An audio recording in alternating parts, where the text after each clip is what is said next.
আমি মাঠে গিয়ে আব্বুর সাথে ধান খেতে সহযোগিতা করছিলাম নানান কাজে। তখন কিছুটা দূর দিয়ে আমাদের এক প্রতিবেশী লোক যাচ্ছিল। তখন লোকটা থেমে আমায় ডাকলো। আমি কাছে গিয়ে সালাম দিলাম। লোকটা সালামের উত্তর নিয়ে জিজ্ঞেস করলো, তুমি রফিক মিয়ার ছেলে নীরব না?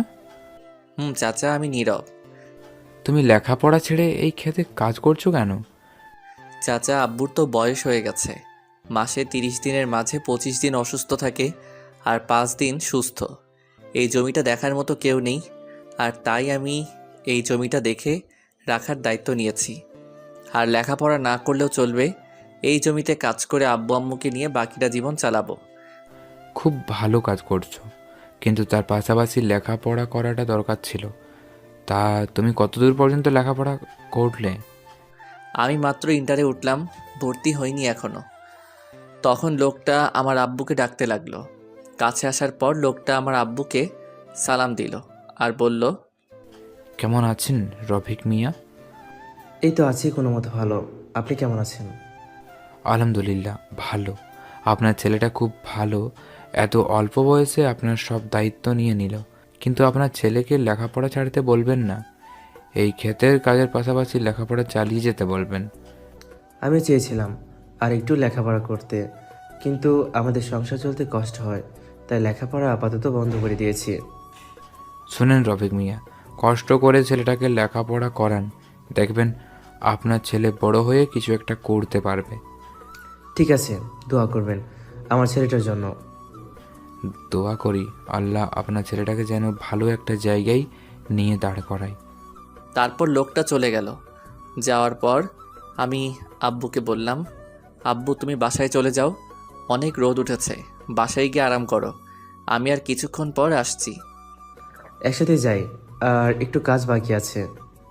তুমি যাও, আমি কাজ সেরে আসছি, কোনো কথা চলবে না, যাও। তারপর আব্বু চলে গেল। আমি আরও 1 ঘন্টা কাজ করে খেতে তারপর বাসার উদ্দেশ্যে রওনা হলাম। কিছুটা সামনে যাওয়ার পর দেখলাম রহিম চাচা ভ্যান গাড়ি নিয়ে আসছে। গাড়িতে চাউলের বস্তা অনেকগুলো, টেনে নিয়ে যেতে পারছে না। আমি চাচার সামনে গিয়ে বললাম, চাচা কী অবস্থা তোমার? গরিবের অবস্থা দেখিস না, এই রোদের মাঝে চাউলের বস্তা নিয়ে যাচ্ছি। কোথায় নিয়ে যাবে এই চাউলগুলো চাচা? এই খান সাহেবের দোকানে নিয়ে যাব। ও তার মানে তুমি এই বাজারে নিয়ে যাবে? চলো, আমিও তোমার সাথে যাচ্ছি, ধাক্কা দিতে দিতে। তুই শুধু শুধু কষ্ট করে যাবি কেন? তার চেয়ে ভালো আমি একাই নিয়ে যাচ্ছি। শুধু শুধু কষ্ট কোথায় করছি, আমি আমার চাচাকে সাহায্য করছি। এখন কথা না বলে চলো, অনেক রোদ উঠেছে আজ। ঠিক আছে চল, তোকে তো আর বললে শুনবি না, চল এখন। তারপর চাচার সাথে বাজারে চলে গেলাম। চাচা এই বস্তাগুলো নিয়ে যেতে কষ্ট হচ্ছিল, তাই সাহায্য করলাম।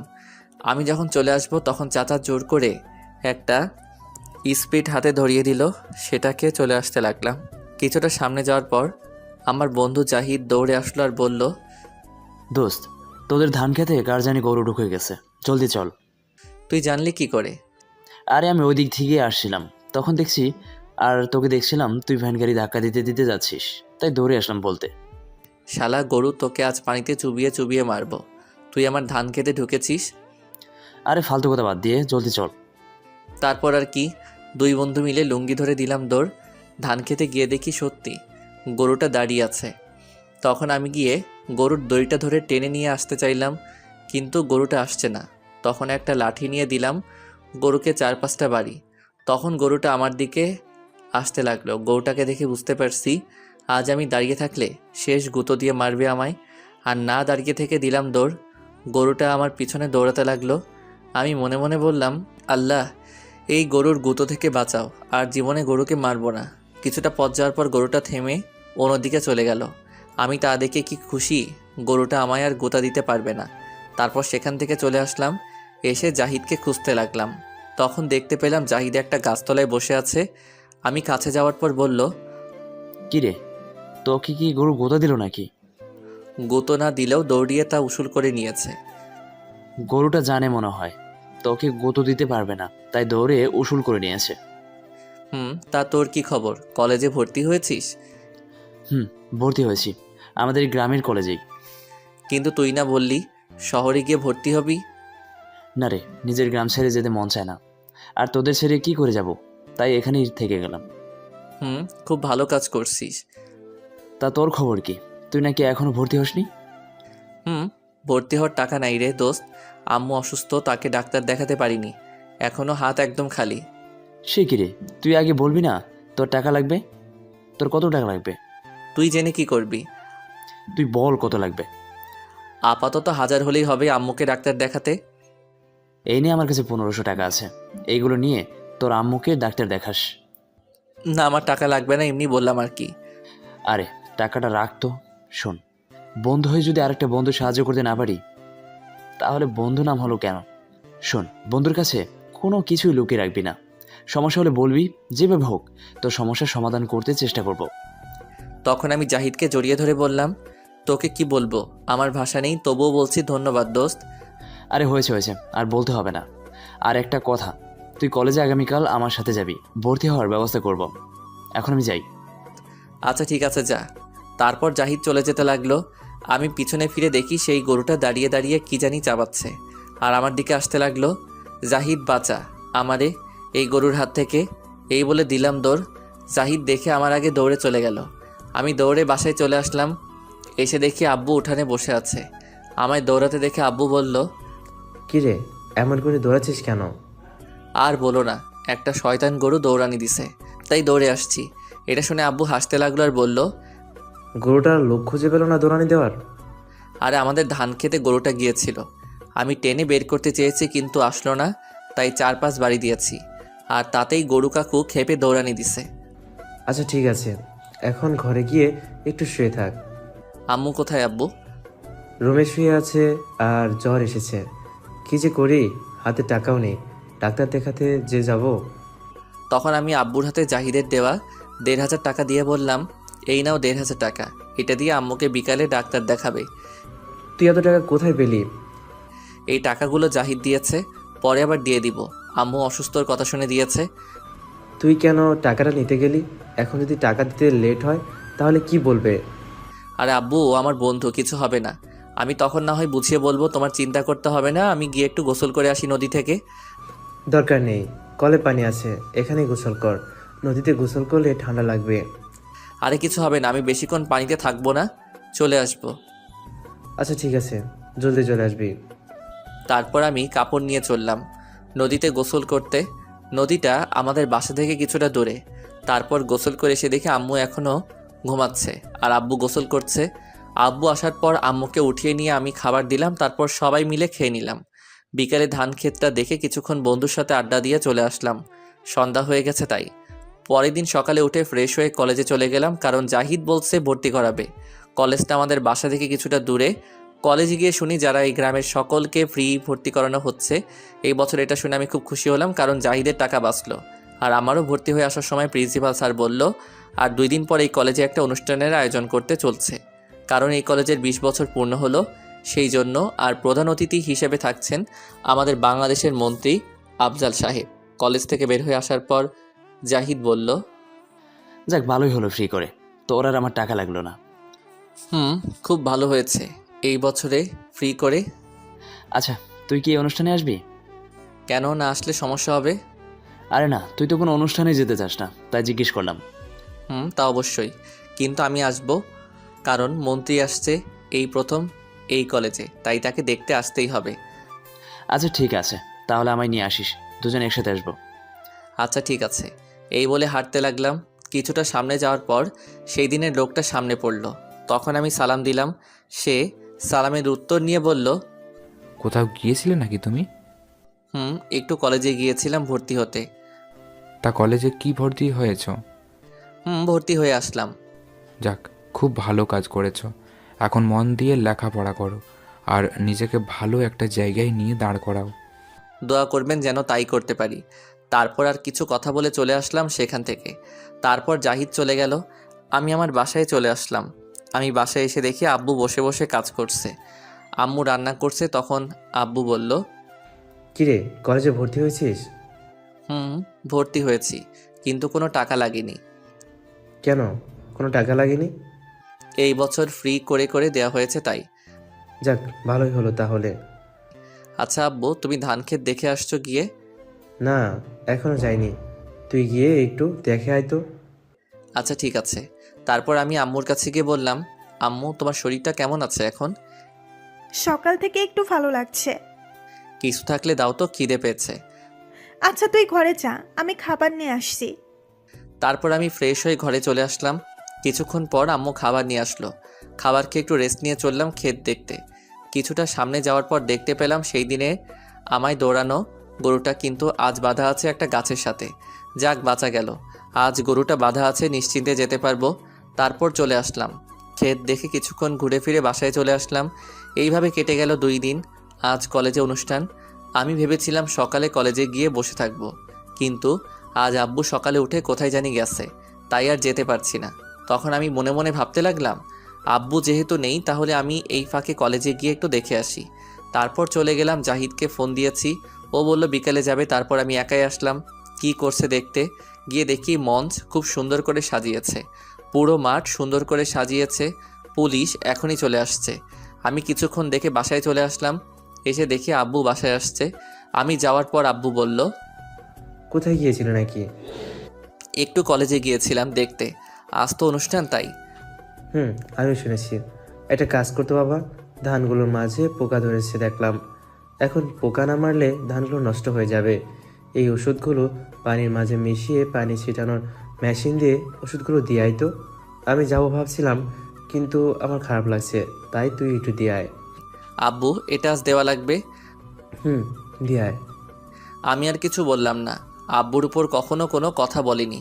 ভেবেছিলাম কলেজে অনুষ্ঠান দেখতে যাব, কিন্তু কলেজে হয়তো যেতে পারবো না আজ, কারণ এই ওষুধ দিতে অনেক সময় লাগবে। সন্ধ্যা হয়ে যাবে, আর সন্ধ্যা পর্যন্ত মন্ত্রী থাকবে না, তার আগেই চলে যাবে। আমি আর কিছু না ভেবে ওষুধগুলো নিয়ে আসতে যাব। তখন আব্বু বলল, শোন, মনে আছে তো কতটুকু পানির মধ্যে কতটুকু ওষুধ দিবি? মনে আছে, তা আর তোমায় বলতে হবে না। প্রায় দুপুর হয়ে গেছে, একটা কাজ কর, কিছু খেয়ে আয়। তারপর যা, ওষুধ দেওয়া শেষ হলে নদী থেকে গোসল করে চলে আসবি।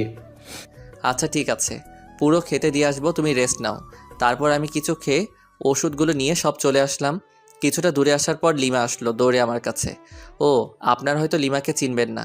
লিমা হচ্ছে রফিক সাহেবের মেয়ে। আমি রফিক চাচা বলে ডাকি। রফিক চাচার বাসা আমাদের বাসা থেকে কিছুটা দূরে। তখন লিমা আমার কাছে এসে বলল, কোথায় যাও তুমি? ধান খেতে ডুবে মরতে। শয়তান বান্দর, ফালতু কথা রাখো আর সত্যি কথা বলো। ধান খেতে যাচ্ছি ওষুধ দিতে।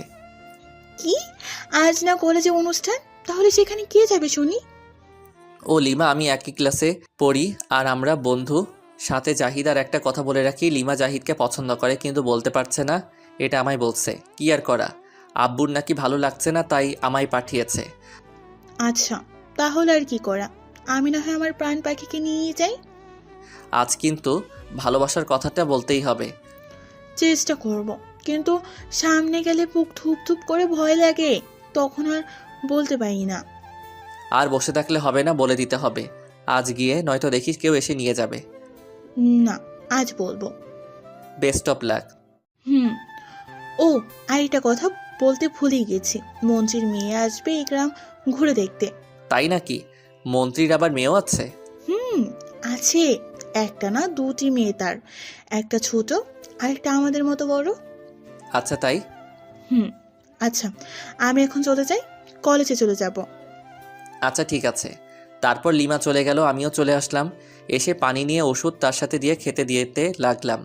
এই ওষুধ 2 বার দিতে হয়, তাই সময় লাগে। একবার ওষুধ দিয়ে শেষ করলাম, দেখি 3:30 বেজে গেছে। প্রচণ্ড রোদ আর গরম লাগছে, তাই আমার গায়ের গেঞ্জি ছিল সেটা খুলে ফেলেছি, আর লুঙ্গি পরা ছিল সেটা ভালো করে প্যাচ দিয়ে নিলাম। আমাদের ক্ষেতের পাশে একটা রাস্তা আছে, সেখানে একটি মাত্র গাছ, তাল গাছ। সেখানে আমি গিয়ে বসলাম পানি নিয়ে। পানির মাঝে ওষুধ দিতে যাব, তখন দেখলাম 2টি মেয়ে আসছে, খুবই সুন্দর। মেয়ে দুটি প্যান্ট শার্ট পরা, আর তাদের পিছনে 6 থেকে 7 জন মোটা লোক কালো শার্ট প্যান্ট পরা। মেয়ে দুটির মাথার উপর ছাতা ধরে রাখছে আরও 2টি লোক। তখন আমি মনে মনে বলতে লাগলাম, এরা আবার কারা? দেখে তো মনে হচ্ছে না এই গ্রামের মেয়ে, মনে তো হচ্ছে বড় লোকের মেয়ে। যাই হোক, তা আমার কি, আমি আবার খেতে ওষুধ দেই এদের চিন্তা রেখে। তারপর আমি ওষুধ পানিতে মিশাচ্ছিলাম, তখন মেয়েগুলো আমার সামনে দিয়ে যেতে লাগলো। তখন হঠাৎ থেমে গেল মেয়েগুলো, আর আমার সামনে দাঁড়িয়ে রইল। আমি তাকিয়ে দেখি একটা মেয়ে আমার দিকে তাকিয়ে রয়েছে। কিছুক্ষণ যাওয়ার পর তখন সেই মেয়েটা বলল, এই ছেলে, তুমি একটু দাঁড়াও তো।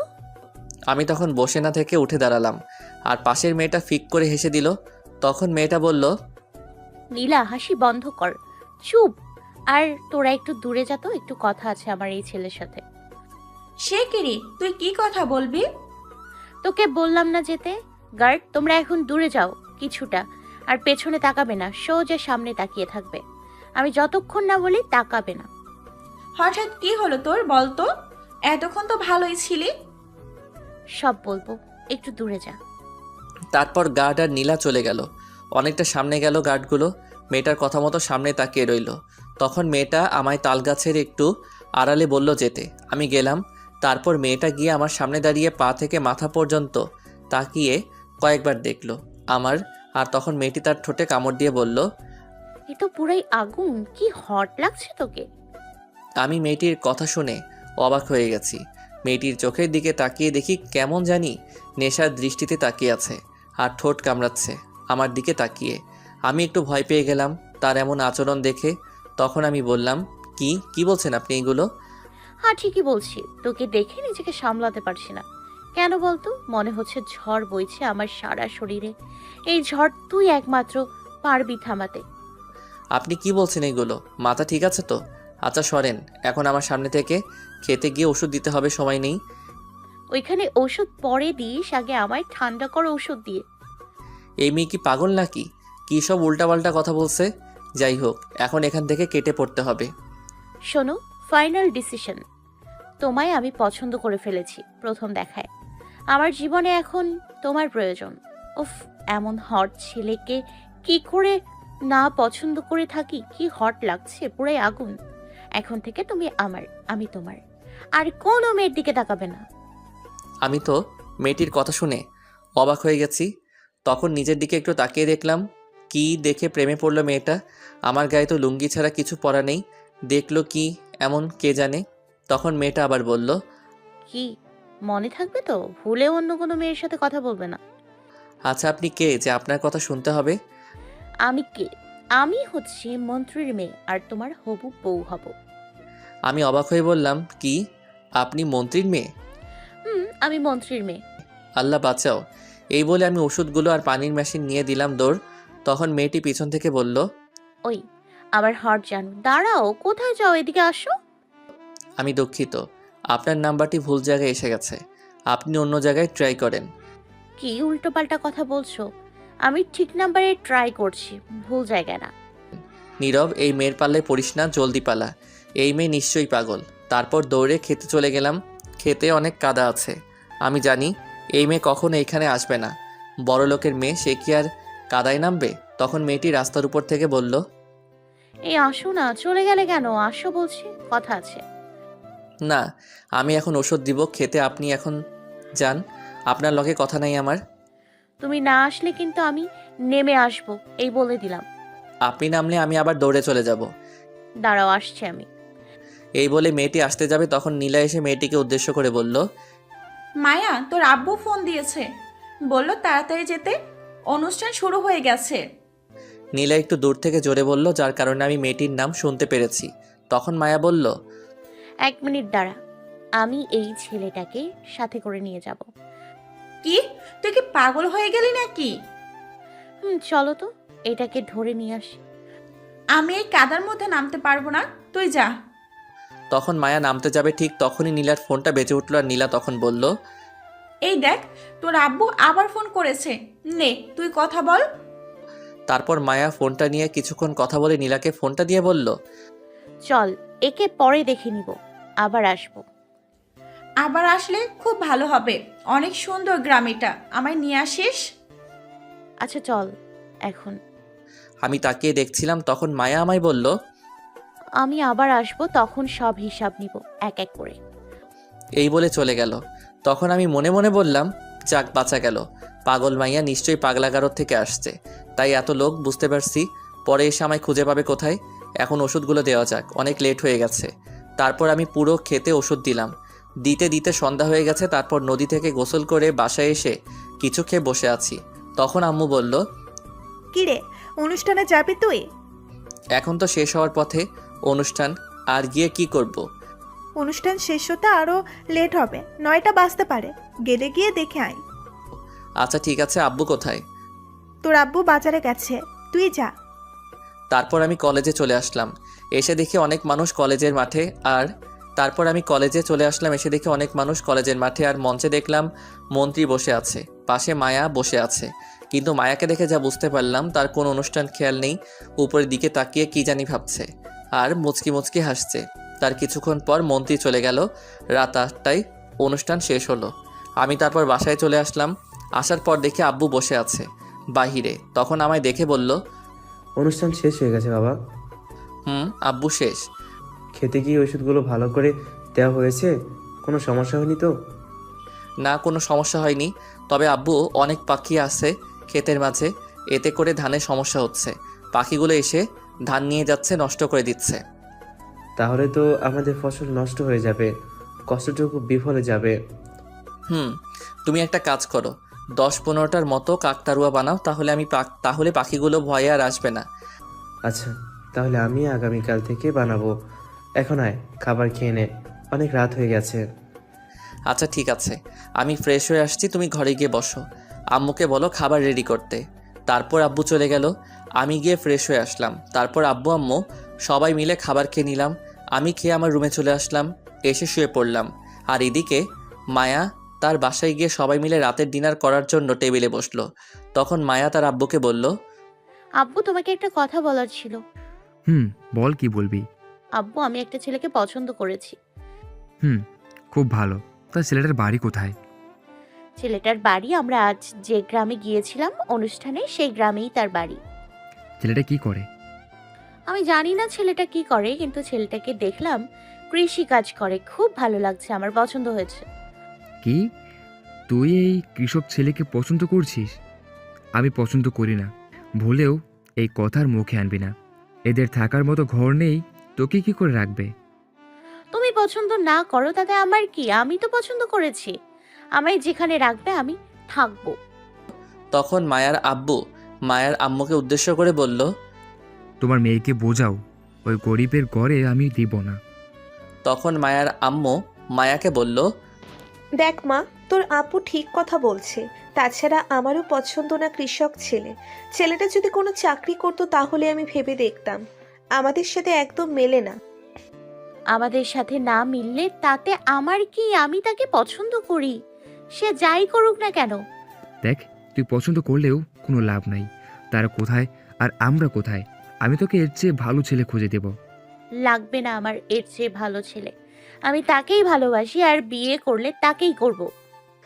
পাগলামি করিস না মা, তোকে এর চেয়ে ভালো ছেলে এনে দিব, বড়লোক ঘরে বিয়ে দিব।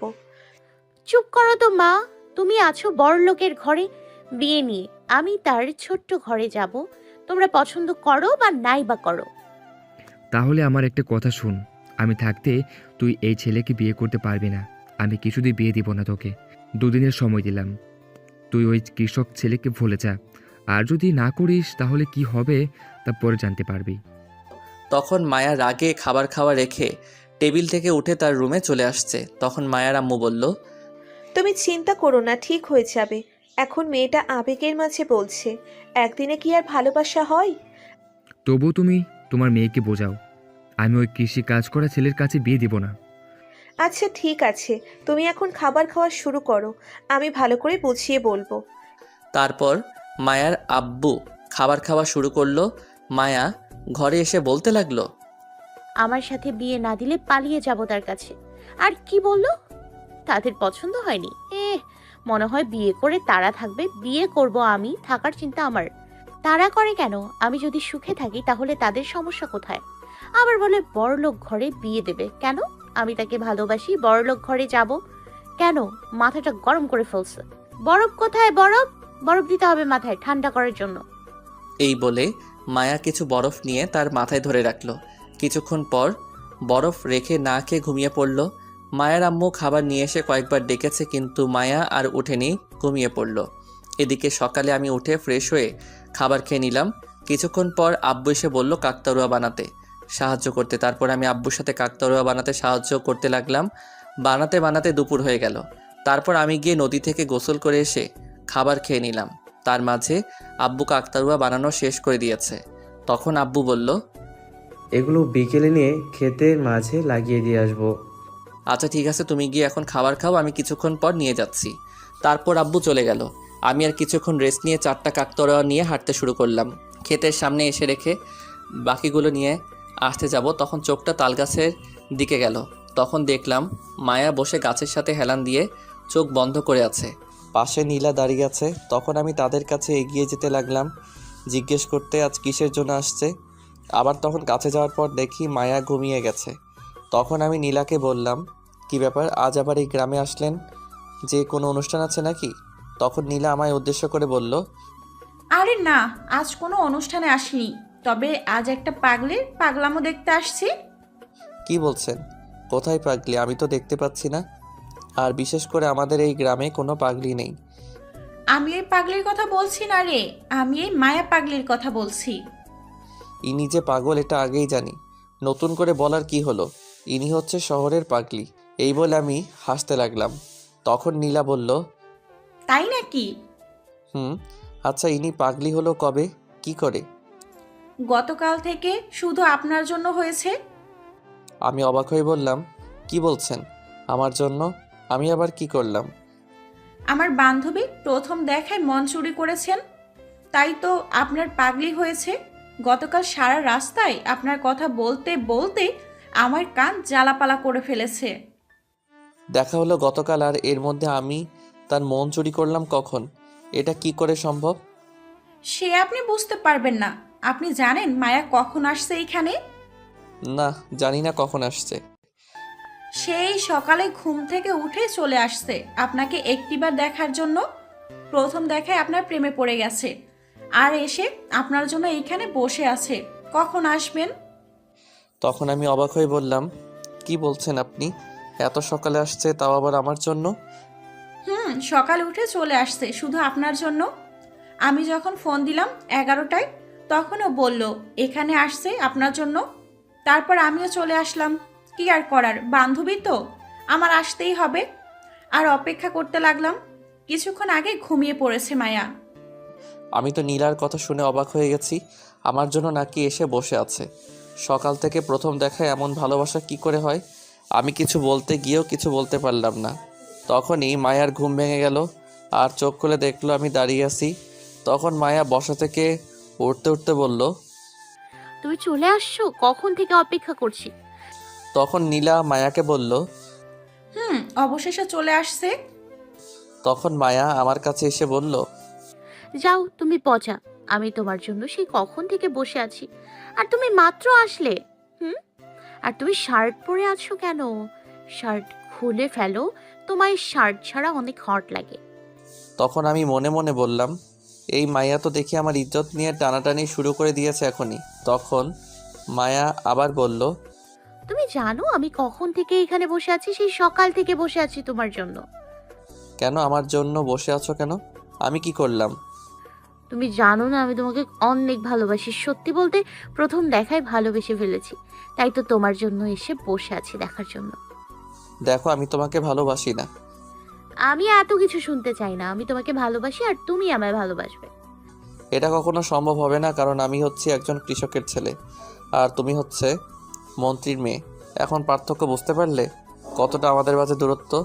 তখন নীলা আমায় বলল, শোনেন, আপনি যে পার্থক্যটার কথা বললেন না, এটা তো মায়ার বলা উচিত ছিল আপনাকে, কিন্তু সেটা আপনি বলছেন। মায়া আপনাকে ভালোবাসে বলেই তো বলেছে। আর এতটা দূর থেকে এসে সেই সকালে বসে আছে একটি নজর দেখার জন্য। এখন ভাবেন কতটা ভালোবাসলে এতটা পাগলামি করতে পারে, বুঝতে পারছেন? এখন দুজনের মধ্যে পার্থক্যটা দূরে সরিয়ে ভালোবেসে কাছে টেনে নিন। আপনি বুঝতে পারছেন না আমাদের মাঝে কতটা পার্থক্য। সে হচ্ছে মন্ত্রীর মেয়ে আর আমি হচ্ছে গরিবের ছেলে। দেখো আমি এত কথা শুনতে চাই না, কে ধনী কে গরিব। আমি শুধু এটাই বুঝি, আমি তোমাকে ভালোবাসি আর তোমাকে চাই। সারা জীবন তোমার পাগলি হয়ে থাকতে চাই। দেখো আমি ভালোবাসতে পারবো না। কিন্তু কেন? প্রথম দেখায় কখনো ভালোবাসা হয় না, এটা ভালো লাগা বলে। আর সেটার মাঝে আবেগ থাকে, ভালোবাসা থাকে না। বিশ্বাস করো, সত্যি বলছি, প্রথম দেখায় ভালোবেসে ফেলেছি। আমি তোমাকে ভালোবাসি না, তোমার ফ্যামিলি কখনো এই ব্যাপারটা মেনে নিবে না। তাছাড়া আমার তোমাকে রাখার মতো দামি ঘর নেই। আমার কিচ্ছু লাগবে না, তুমি যেমন করে রাখবে আমি ঠিক তেমন করেই থাকবো। আমার ফ্যামিলি না মানলে আমি পালিয়ে আসবো তোমার কাছে। এইগুলো ডায়লগ মুভিতে দিলেই মানায়, বাস্তবে না। আমি ভালোবাসতে পারবো না, এটা বলে আমি চলে আসতে লাগলাম। তখন মায়া নীলাকে বলল, আচ্ছা নীলা, তুই বলতো ছেলেরা কি ঘাড়তারা হয়? আমার আইডিয়া অনুযায়ী ছেলেরা ঘাটতারা হয় না। তাহলে এই শয়তানটা ঘাড়তারা কেন? কি জানি কেন তোকে ভালোবাসতে চাইছে না। অন্য কোনো ছেলে হলে এতক্ষণে হ্যাঁ বলে দিত। আমার মনে হয় না রাজি হবে। রাজি হবে না মানে? দাঁড়া, এক্ষুনি রাজি করাচ্ছি। ভালোবাসার কথা তার মুখ দিয়ে বলাবো, শুধু তুই দেখ। কি করবি এখন তুই? তুই শুধু দেখ কি করি। ভালো করে বললাম তো শুনলো না, এখন তার উল্টো করব। মন নিয়ে নিল, প্রথম দেখায় ভালোবেসে ফেলেছি, এক দেখায় এখন বলে ভালোবাসবে না, আমায় ফিরিয়ে দিচ্ছে। দড়া দেখাচ্ছি মজা। তখনই নীলা বলে উঠল, এই তোর আব্বু ফোন করেছে, কি বলবো? ফোন রিসিভ করার দরকার নেই, তুই আমার গাড়িতে গিয়ে দেখ একটা দড়ি আছে, সেটা নিয়ে আয়। নীলা অবাক হয়ে বলল, তুই দৌড়ে দিয়ে কি করবি? তুই নিয়ে আয়। তখন নীলা গিয়ে দড়ি নিয়ে আসলো। আর তখন মায়া বলল, আমি যখন ইশারা দিব তখন তুই এই দড়ি দিয়ে বাঁধা শুরু করবি এই শয়তানটাকে। নীলা অবাক হয়ে বলল, কি কি বলছিস তুই? বাঁধতে যাবো কেন? যেটা বললাম করবি, বেশি কথা বলিস কেন? আচ্ছা ঠিক আছে। তখন মায়া দৌড়ে আমার কাছে গিয়ে আমায় টেনে তাল গাছের কাছে নিয়ে এসে চেপে ধরলো। আর নীলাকে ইশারা দিতেই তখন নীলা আমায় বেঁধে ফেললো। তখন আমি বললাম, এই কি হচ্ছে? আমায় বাঁধছো কেন? বাঁধ খোলো। না, খুলবো না। আগে বলো আমায় ভালোবাসো, তাহলে খুলবো। না, আমি বলবো না আমি তোমাকে ভালোবাসি না। তখন মায়া রাগী গলায় বলল, তাহলে আমায় ভালোবাসবি না? না, আমি ভালোবাসতে পারবো না।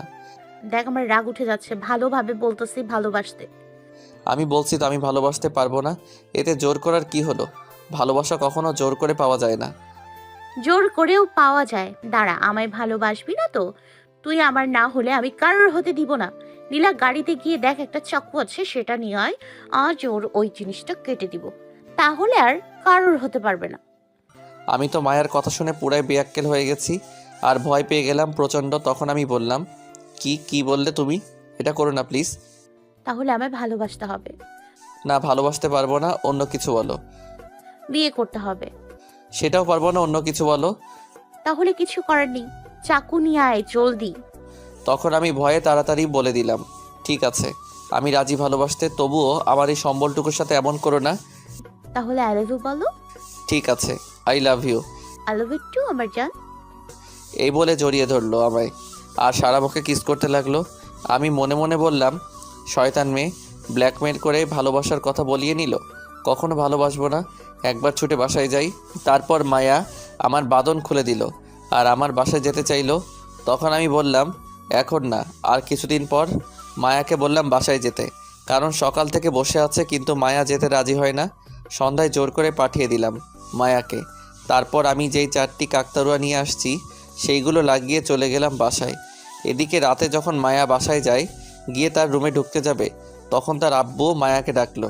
কাছে যাওয়ার পর বলে, কোথায় গেছিলি? গ্রামে গিয়েছিলাম আমার ভালোবাসার মানুষের কাছে। তোকে আমি ওই গ্রামে যেতে নিষেধ করেছি, তবু কেন গেলি তুই? আমি আমার ভালোবাসার মানুষের কাছে গিয়েছি।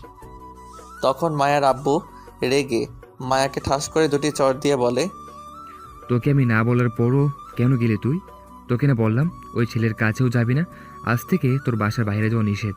আমি গার্ডদের বলে রাখছি তুই যাতে আর ওই গ্রামের দিকে না যেতে পারিস। মায়া কান্না করতে লাগলো চর খেয়ে। আর এটা শুনে তখন মায়ার আম্মু এসে রাগী গলায় বলল, কি হলো, তুমি মেয়েটাকে মারলে কেন? এমনি মেরেছি, তুমি কথা বললে তোমায়ও চর দিতে বাধ্য হব। ওর কত সাহস, আমি না বলার পরও গেছে সামান্য একটা ফকির কৃষকের ছেলের সাথে গিয়ে মিশে। ছি, আমার মান সম্মান সব শেষ করে দিল। তখন মায়া কান্না করতে করতে বলল, সে যেমনই হোক, যত গরিব হোক না কেন, আমি তাকে ভালোবাসি আর তাকেই বিয়ে করব। আমি তার কাছে 1000 বার যাব, আমায় মেরে ফেলো তবুও যাব তার কাছে। এই বলে মায়া কান্না করতে করতে তার রুমে চলে গেল। তখন মায়ের আম্মু বলল, মায়ার কথা আমাদের মেনে নেওয়া উচিত। তুমি একটু চিন্তা করো, ও যদি সেই ছেলেকে নিয়ে সুখী হতে পারে তাহলে আমাদের আর বাধা দেওয়া ঠিক হবে না। তখন মায়ের আব্বু মায়ের আম্মুকে ঠাস করে একটা চড় দিয়ে বলল। চুপ করো তুমি, তোমায় কথা বলতে বলিনি। তখন মায়ের আম্মু গালে হাত দিয়ে বলল, আমি কি ভুল কিছু বললাম? আমি ওই কৃষক ছেলের সঙ্গে আমার মেয়ের বিয়ে দিব না। আমি কোনোদিন এই সম্পর্ক মেনে নিব না, কোনোদিন না। কেন? কৃষক ছেলে বলে কি হয়েছে? মেয়ে যদি সুখী হতে পারে তাহলে সমস্যা কোথায়? তখন মায়ের আব্বু মায়ের আম্মুকে আরো 2টি চড় দিয়ে বলল, সামান্য একটা কৃষক ছেলের হাতে তুলে দেবো আমার মেয়ে? ছি, নো নেভার, কোনো দিন না। তুমি যদি আর একবার ওই ছেলের কথা বলছো তাহলে কিন্তু খুব খারাপ হবে। তখন মায়ের আম্মু চুপ করে রইল, আর কিছু বলল না। তখন মায়ের আব্বু আবার বলল, আর একটা কথা তোমায় বলে রাখি, ভালো করে শুনে রাখো। তুমি মেয়েকে ঘর থেকে একা কোথাও বের হতে দিবে না। তুমি সাথে যাবে শপিং মল ছাড়া আর কোথাও যেন না যায়। যদিও এই গ্রামের দিকে যায় তাহলে তোমার কিন্তু এর সাজা ভোগ করতে হবে, মনে থাকে যেন কথাটা। মায়ের আম্মু শুধু মাথা নাড়িয়ে হ্যাঁ বলল। তারপর মায়ের আব্বু রুমে চলে গেল, সাথে মায়ের আম্মু পিছন পিছন চলে গেল। এদিকে মায়া ঘরে এসে কান্না করতে লাগলো আর বলতে লাগলো, আমি যদি আমার ভালোবাসার মানুষকে না পাই তাহলে এই জীবন আমি শেষ করে দিব। এই বলে মায়া কান্না করতে লাগলো। কিছুক্ষণ পর মায়া ফোন নিয়ে কান্না করতে করতে আমার ফোনে কল দিল। মায়া আসার সময় আমার ফোন নাম্বার নিয়ে আসছিল। এদিকে আমি খাবার খেয়ে শুয়ে আছি। তখনই হঠাৎ ফোনটা বেজে উঠল। তাকিয়ে দেখি মায়া ফোন করেছে। মায়া যখন ফোন নাম্বার নিয়েছিল তখন কল দিয়েছিল একটা, আর আমি নাম লিখে রেখেছিলাম। তখন ফোন রিসিভ করার পর ওপাশ থেকে কান্না করার শব্দ আসছে। আমি কিছুটা অবাক হয়ে গেলাম আর মনে মনে বললাম, কি ব্যাপার, মায়া তো এখান থেকে হাসি খুশিভাবে গিয়েছে, তাহলে এখন কান্না করছে কেন? তখন আমি বললাম, কি হয়েছে মায়া, কান্না করছো কেন, কিছু হয়েছে? মায়া কোনো কথা বলছে না, শুধু ফুপিয়ে কান্না করতে লাগলো। মায়ার কান্না শুনে কেন জানি খারাপ লাগছে শুরু করলো। আমার কেন জানি সহ্য হচ্ছে না তার কান্না।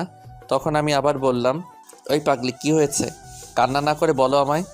তখন মায়া কান্না করতে করতে বলল, আব্বু আমায় মেরেছে আর বলছে তোমার কাছে যেন আর না যাই। আমি তোমাকে ছাড়া থাকতে পারবো না, অনেক ভালোবাসি তোমায়। এই বলে আবার কান্না করতে লাগলো মায়া। আমি কি বলবো বুঝতে পারছি না, কি বলে তাকে শান্ত করব সেটাও বুঝতে পারছি না। মায়ার কান্না শুনে আমার এখন খুব খারাপ লাগতে শুরু করলো। মন তাকে এখন কাছে পেতে চাইছে, তার চোখের পানিগুলো মুছে দিতে ইচ্ছে করছে। হয়তো তাকে ভালোবেসে ফেলছি, তাই তার কান্না সহ্য করতে পারছি না। মন চাইছে এখন তাকে কাছে টেনে নিয়ে এসে জড়িয়ে ধরে বলতে, কান্না করছো কেন পাগলি, আমি আছি তো। কিন্তু তা পারছি না। এমনটা তো আগে হয়নি। হয়তো তাকে আমিও ভালোবাসতে শুরু করে দিয়েছি, তাই মনটা তার প্রতি হারিয়ে যাচ্ছে। তখন মায়া আবার বলল, অনেক ভালোবাসি তোমায়, এখন একটু আসবে, জড়িয়ে ধরে তোমার বুকে মাথা রেখে ঘুমিয়ে থাকবো চুপটি করে। আমিও তোমাকে ভালোবাসি, কান্না থামাও প্লিজ। আর কান্না করো না, আমার কি খারাপ লাগছে না তুমি যে কান্না করছো? আমি জানতাম তোমার ফ্যামিলি রাজি হবে না। তখন মায়া কান্না থামিয়ে ফুপিয়ে ফুপিয়ে বলল, তাহলে তুমি আগামীকাল এসে নিয়ে যাও আমায়। ঠিক আছে, তবে আগামীকাল আসতে পারবো না, খেতে কিছু কাজ আছে। তবে তার পরের দিন অবশ্যই আমার পাগলির কাছে যাব, কথা দিলাম। তখন মায়া ফুপিয়ে ফুপিয়ে বলল, ঠিক আছে, আমিও কিন্তু তোমার সাথে চলে আসব, তোমার সাথে কিন্তু আমায় নিয়ে আসবে। সেটা না হয় পরে দেখা যাবে, এখন তো কান্না থামাও। আচ্ছা কান্না থামাব, কিন্তু একটা শর্ত আছে। কি শর্ত শুনি, বলো। আমায় কিস করতে হবে, তাহলে থামাবো কান্না। কিন্তু সেটা কি করে, তুমি তো আমার সামনে নেই, তাহলে কিস করবোটা কি করে? তুমি এখন ফোনে কিস করো, আমি ফোনটা আমার গালে ধরছি, তাহলেই হবে। কিন্তু আমি কিস করলে তো আমার ফোন সেই কিস পাবে, তোমার ওইখানে কি করে যাবে? তখন মায়া রেগে বলল, এত কিছু জিজ্ঞেস করো কেন? তোমাকে বলছি তুমি কিস করো, এত কথা বলছো কেন? আচ্ছা আচ্ছা ঠিক আছে, দিচ্ছি। রাগ করছো কেন? দাও জলদি। তখন আমি 2টা কিস করলাম। তখন মায়া আমায় 4টা কিস করলো আর বলল, আই লাভ ইউ আমার জান। লাভ ইউ টু আমার পাগলি। জানো এখন আমার কি করতে মন চাইছে? মন চাইছে তোমার শক্ত করে জড়িয়ে ধরে তোমার বুকে মাথা রেখে চুপটি করে ঘুমিয়ে থাকতে। বিয়ে হয়নি, তারপর তো বাকিটা জীবন আমার বুকে মাথা রেখে ঘুমাতে পারবে। চিন্তা করো না, এখন ঘুমিয়ে পড়ো চুপটি করে। অনেক রাত হয়ে গেছে। আচ্ছা ঠিক আছে, তুমিও ঘুমিয়ে পড়ো। আচ্ছা ঠিক আছে। তারপর মায়া ফোন কেটে দিল। আমি ফোনটা রেখে তখন মনে মনে ভাবতে লাগলাম, বলে তো ফেললাম যাব, কিন্তু কি করে যাই? যাওয়ার মতো টাকা তো নেই। আচ্ছা সকাল হোক, তারপর না হয় জাহিদকে বলে দেখি কি হয়। তারপর আমি ঘুমিয়ে পড়লাম। সকালে উঠে ফ্রেশ হয়ে কাকতাড়ুয়া নিয়ে খেতে চলে গেলাম। গিয়ে সবগুলো কাকতাড়ুয়া লাগিয়ে দিলাম, দিয়ে বাসায় চলে আসলাম।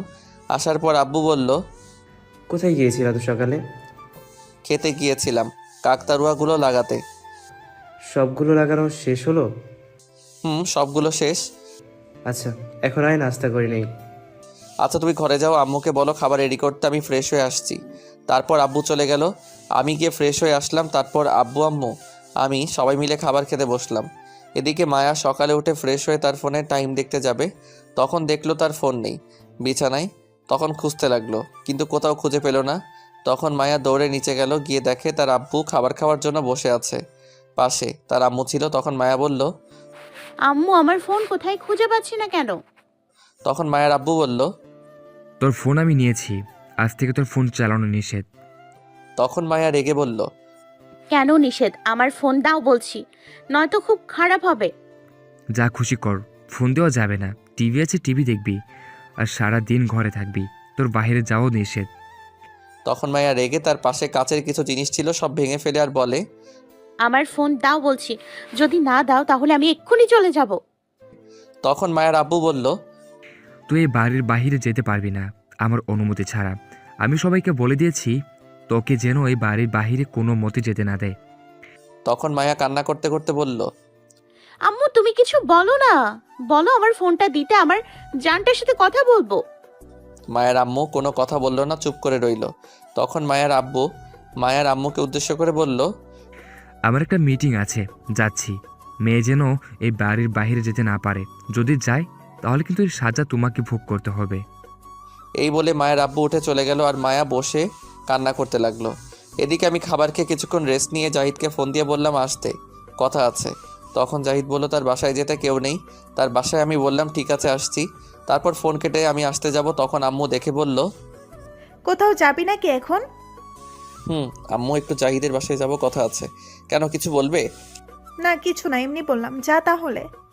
আচ্ছা ঠিক আছে, আমি কিছুক্ষণ পর চলে আসব। তারপর আমি জাহিদের বাসায় চলে গেলাম। গিয়ে দেখি জাহিদ বাইরে বসে আছে। আমায় দেখে বলল, আরে দোস্ত, এসে গেছিস? আর বসে পড়। তারপর আমি বসে জাহিদকে বললাম, আঙ্কেল আন্টি কোথায় গেছে? ঢাকা গিয়েছে আর সকালে। কিসের জন্য, কোনো কাজ আছে নাকি? না, কোনো কাজ না, আমার মামার বাড়ি গেছে। তাহলে তুই গেলি না কেন? আমার একটা কাজ আছে, একজন লোক এসে কিছু টাকা দেবে, তাই আজ থেকে গেলাম। আগামীকাল যাব। এখন তুই বল, কিসের ফোন দিয়েছিলি? মায়াকে চিনিস তুই? কোন মায়ের কথা বলছিস তুই? মন্ত্রীর মেয়ে মায়া। চিনতে পারছি। কেন, কি হয়েছে? মায়া আমায় ভালোবাসে আর আমিও। এখন জাহিদ আমার কথা শুনে অবাক হয়ে গেল আর বলল, কি বলিস কি তুই? সত্যি, দুজনই দুজনকে ভালোবাসি। তাহলে তো এটা খুশির খবর। মিষ্টি কই, জলদি নিয়ে আয়। আরে কথা শোনা, গে এত লাফাস না। বল। গতকাল মায়া বলল মায়ের আব্বু মায়াকে মেরেছে আমার কাছে না আসার জন্য। আমি জানতাম এমনি কিছু একটা হতে পারে, এখন না হলেও পরে হয়তো, কারণ এই মন্ত্রী একটু অহংকারী টাইপের। এখন কি করি বলতো? মায়া আবার বলল তার বাসায় যেতে, অনেক কান্না করছে। আমি জানি তুই গেলে তোকে অপমান করবে, গরিব বলে আরও নানান কথা শুনিয়ে দেবে। আমিও জানি এমনি কিছু একটা হবে। আমি মায়াকে বলেছিলাম তাকে ভালোবাসা আমার পক্ষে সম্ভব না, কারণ তার সাথে আমার যায় না। আমি গরিব কৃষকের ছেলে আর সে মন্ত্রীর মেয়ে, কিন্তু মায়া কোনো কথা শুনলো না। দেখ, সত্যিকারের ভালোবাসা কখনো ধনী গরিব বুঝতে যায় না, শুধু এটাই বুঝে তাকে তার জীবন সাথী হিসেবে প্রয়োজন। তাহলে এখন কি করব বল?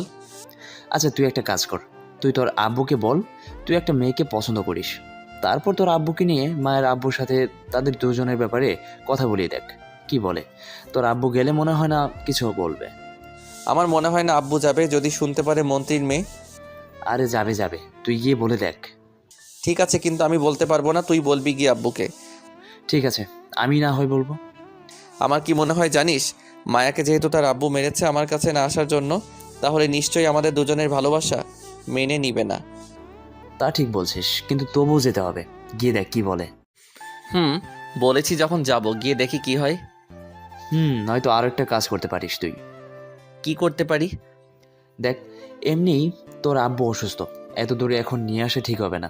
তুই তোর আব্বুকে পরে এই কথা বল, আর এখন নিয়ে যাওয়ার প্রয়োজন নেই।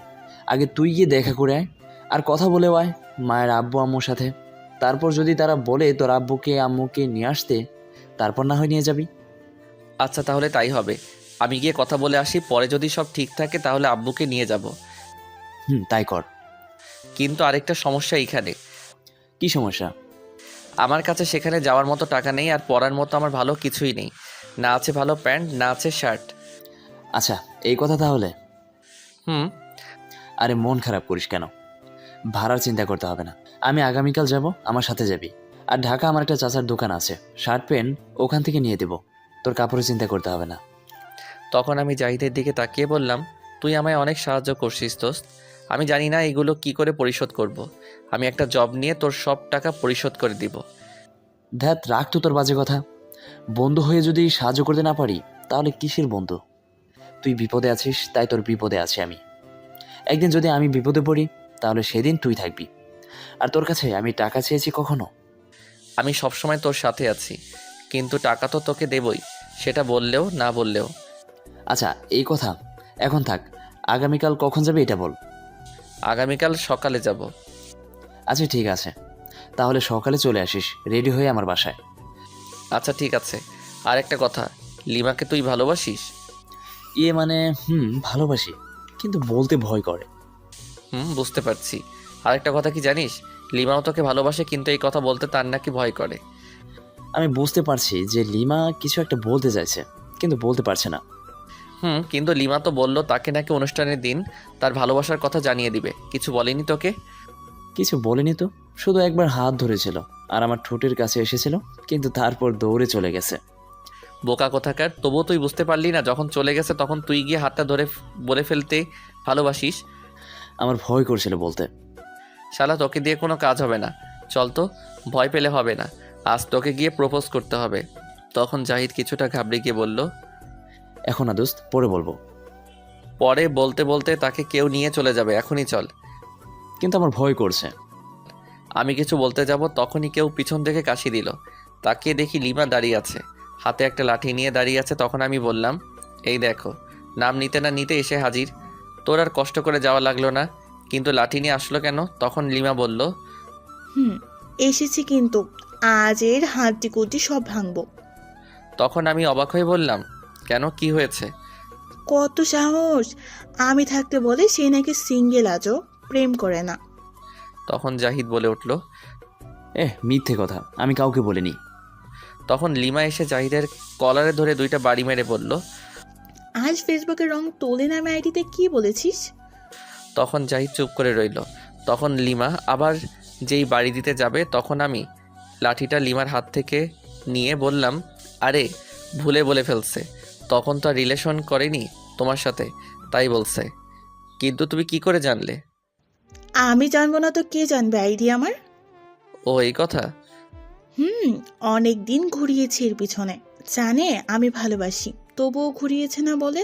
আমি মেয়ে মানুষ হয়ে কি করে আগে বলি? কত কিছু করে বুঝিয়েছি, কিন্তু তবুও চুপ করে রয়েছে। আজ সব হিসেব নিব। তখন জাহিদ করুণ দৃষ্টিতে তাকিয়ে বলল, মারবে নাকি আমায়? তখন লিমা রাগী গলায় বলল, না, আদর করব। তখন আমি বললাম, আরে যা হওয়ার হয়েছে, এখন দুজন দুজনকে ভালোবাসার কথা বলে দাও। জাহিদ তুই প্রথম বল। কিন্তু ভয় করছে। তখন লিমা রাগী গলায় বলল, লাঠি কই?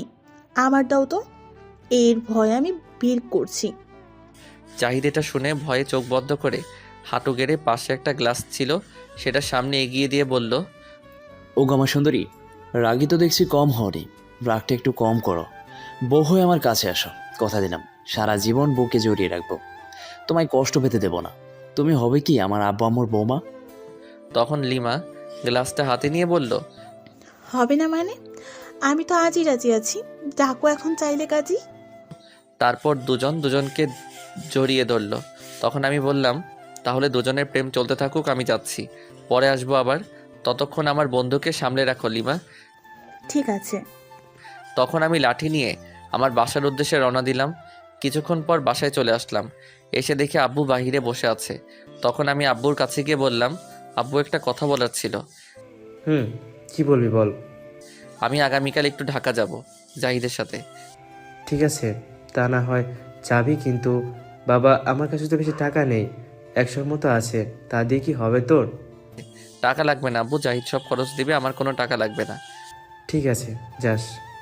তারপর আমি আমার রুমে চলে আসলাম। রুমে এসে ফোনটা নিয়ে ভাবতে লাগলাম, মায়াকে তাহলে ফোন করে বলে দেই আমি আগামীকাল আসছি। তখন ফোনটা নিয়ে মায়াকে কল দিলাম, কিন্তু মায়ার ফোন বন্ধ বলছে। অনেকক্ষণ ট্রাই করলাম, কাজ হলো না। তখন মনে মনে ভাবতে লাগলাম, কি ব্যাপার, মায়া তো ফোন বন্ধ করার কথা না, কিছু হয়েছে নাকি আবার? না, কি আর হবে, এমনও তো হতে পারে ফোনে চার্জ নাই, থাক আগামীকাল গিয়ে না হয় কথা হবে। তারপর ফোনটা রেখে একটু ঘুমিয়ে তারপর উঠে সারাদিন ঘোরাঘুরি করে কাটিয়ে দিলাম। পরের দিন সকালে উঠে ফ্রেশ হয়ে রেডি হয়ে জাহিদের বাসায় চলে গেলাম। যাওয়ার পর জাহিদ বলল, তুই আসছিস, চল এখন যাওয়া যাক। চলো। আচ্ছা, তুই যে এখন যাচ্ছিস, মায়াকে বলছিস এই কথা? না, এখনো বলিনি। কেন, জানিয়ে দে তুই যে যাচ্ছিস, আজ তার কাছে শুনলে খুব খুশি হবে। গতকাল থেকে ফোন বন্ধ মায়ার। সকালে উঠে ট্রাই করেছে কিন্তু লাভ হয়নি, বন্ধ ফোন। এখন আমার ফোন বন্ধ হয়ে গেছে, মনে ছিল না ফোনটা চার্জ দিতে। তাহলে আমার ফোন দিয়ে কল করে কথা বল। ফোন নাম্বার জানা নেই। দূর হালা, তুই কোনো কাজেরই না, নিজের গার্লফ্রেন্ডের ফোন নাম্বার মনে রাখতে পারিস না। থাক, বাদ দে, মায়ার বাসায় গেলেই না হয় দেখবে আর সারপ্রাইজ হিসেবে দেখবে। কথাটা খারাপ বলিস নাই, ভালোই বলছিস। আচ্ছা চল তাহলে। তারপর দুজন বেরিয়ে পড়লাম ঢাকার উদ্দেশ্য নিয়ে। 3 ঘন্টা পর পৌঁছে গেলাম ঢাকা। গাড়ি থেকে নামার পর জাহিদ বলল, চল এখন তোকে প্যান্ট শার্ট কিনে দেই। চলো। আচ্ছা, তোর চাচার দোকান কোথায়? আর একটু সামনেই চাচার দোকান, চল গেলে দেখতে পারবি। তারপর জাহিদ তার চাচার দোকানে নিয়ে গেল আমায়। গিয়ে সালাম দিল। তার চাচাকে সালামের জবাব দেওয়ার পর জাহিদ তার চাচাকে বলল, কেমন আছো চাচা? ভালো আছি, তুই কেমন আছিস? ভালো আছি। চাচা, আমার একটা প্যান্ট আর শার্ট লাগবে। ঠিক আছে, যা লাগবে নিয়ে নে। তারপর জাহিদ একটা প্যান্ট আর একটা শার্ট নিয়ে দিল, দিয়ে আমায় বলল, এগুলো পরে আয় এখন। আচ্ছা, কিন্তু কোথায় পরবো গিয়ে? ওই তো তোর সামনে ট্রায়াল রুম আছে, সেখানে গিয়ে পরে আয়। ঠিক আছে। তারপর আমি প্যান্ট শার্ট নিয়ে চলে গেলাম ট্রায়াল রুমে। সেখানে গিয়ে পরে কিছুক্ষণ পর বের হলাম। তখন জাহিদ আমায় দেখে বলল, বাহ, খুব সুন্দর লাগছে তোকে। থাক, আর পাম মারতে হবে না। এই জন্য কারো প্রশংসা করতে নেই, যা শালা, আর বলবো না। আচ্ছা থাক, রাগ করিস না, এখন চল যাওয়া যাক। চল। তারপর জাহিদ তার চাচার কাছে গিয়ে টাকা দিতে চাইল, কিন্তু নিল না। জাহিদ জোর করে 1000 টাকা দিয়ে বিদায় নিয়ে চলে আসলো। বাহিরে আসার পর আমি বললাম, আচ্ছা মন্ত্রীর বাসা কোথায়? জাহিদ অবাক দৃষ্টিতে তাকিয়ে বলল, সে কি রে, তুই বাড়িটাও চিনিস না? না, চিনি না তো। তাহলে প্রেম করতে গেলি কেন?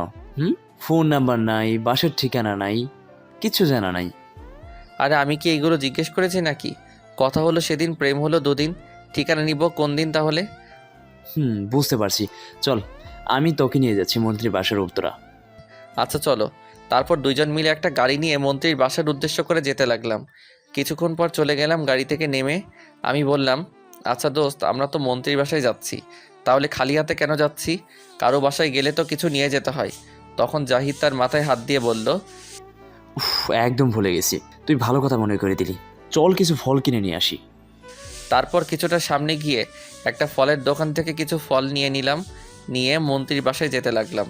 কিছুক্ষণ পর মন্ত্রীর বাসার সামনে চলে আসলাম। এসে তাদের বাসার দিকে তাকিয়ে আমি অবাক। তখন আমি বললাম, দোস্ত, এটা কি বাড়ি নাকি রাজপ্রাসাদ? কত সুন্দর। সুন্দর তো থাকবেই, মন্ত্রী বলে কথা, ভিতরে চল, আরও অবাক হতে পারিস। তারপর আমি আর জাহিদ গেট দিয়ে ভিতরে প্রবেশ করতে যাব। তখন একজন দারোয়ান এসে বলল, কি চাই আপনাদের? এমন না বলে ভাষায় ঢুকছেন কেন? তখন জাহিদ দারোয়ানকে বলল, জি, আমরা গ্রাম থেকে আসছি মন্ত্রী সাহেবের সাথে কথা বলতে, আমাদেরকে মন্ত্রী সাহেব চেনেন। চিনি আপনাদের? আচ্ছা দাঁড়ান, আমি জিজ্ঞেস করে আসছি। আচ্ছা ঠিক আছে। তারপর দারোয়ান চলে গেল। কিছুক্ষণ পর এসে বলল, আসেন ভিতরে আসেন। তারপর আমরা ভিতরে চলে গেলাম। ভিতরে যাওয়ার পর দেখতে পেলাম অনেকগুলো লোক দাঁড়িয়ে আছে, তারা হয়তো বডিগার্ড। কিছুটা সামনে যাওয়ার পর দেখি 8 থেকে 10টা গাড়ি, সাথে BMW গাড়ি। আমি তো অবাক হয়ে দাঁড়িয়ে তাকিয়ে দেখছি সব। একপাশে ঝর্ণা বসানো, তারপর পাশে ফুল গাছ, গোলাপ ফুল, আরও অনেক রকম ফুল। হঠাৎ জাহিদ বলল, কি রে, আর কত দাঁড়িয়ে দেখবি, এবার তো চল ভিতরে। আচ্ছা ঠিক আছে চলো। তারপর আমরা বাসার ভিতরে চলে গেলাম। গিয়ে দেখি মন্ত্রী সাহেব বসে আছে অন্যদিকে তাকিয়ে। তাকে দেখে মনে হচ্ছে একটু রাগের মাথায় আছে আর চিন্তার মধ্যে আছে। তখন আমি গিয়ে সালাম দিলাম, কিন্তু মন্ত্রী সাহেব কোনো উত্তর দিল না। তখন আমি বললাম, কেমন আছেন? কোনো কথা বলল না, চুপ করে রাগী দৃষ্টিতে তাকিয়ে রইল আমার দিকে। কিছুক্ষণ পর বলল, নাম কি? জি, আমি গ্রাম থেকে আসছি, আমার নাম নীরব। তখন মন্ত্রী সাহেব আর কিছু বলল না, মনে মনে কি জানি ভাবতে লাগলো। তখন আমি জাহিদকে বললাম, জাহিদ, ফলগুলো কোথায়? টেবিলে নিয়ে রাখ। আচ্ছা ঠিক আছে। তারপর ফলগুলো টেবিলে রাখতে যাবে জাহিদ, তখন মায়ের আম্মু এসে বলল, দাও বাবা, আমার কাছে ফলগুলো দাও, আমি রাখছি। তারপর জাহিদ ফলগুলো দিয়ে দেয় আর মায়ের আম্মু ফল নিয়ে টেবিলের উপর রাখে। তখন জাহিদ বলে, আন্টি ওয়াশরুমে যাব, চাপ দিয়েছে একটু। কোন দিকে ওয়াশরুম? তখন মায়ের আম্মু বলল, আমার সাথে আসো। তারপর জাহিদ তার পিছনে পিছনে যায়। একটা রুমে যাওয়ার পর মায়ের আম্মু বলল, আচ্ছা, আমার মেয়ের জামাইকে? ওই তো দাঁড়িয়ে আছে যে মন্ত্রী সাহেবের সামনে, সেটাই। মাশাআল্লাহ, আমার মেয়ের পছন্দ আছে বলতে হবে, তাই তো এমন পাগলামি শুরু করে দিয়েছে। আচ্ছা আন্টি, মায়ে কি বাসায় আছে? সে কি, তোমরা কি মায়ের সাথে দেখা করতে আসছো?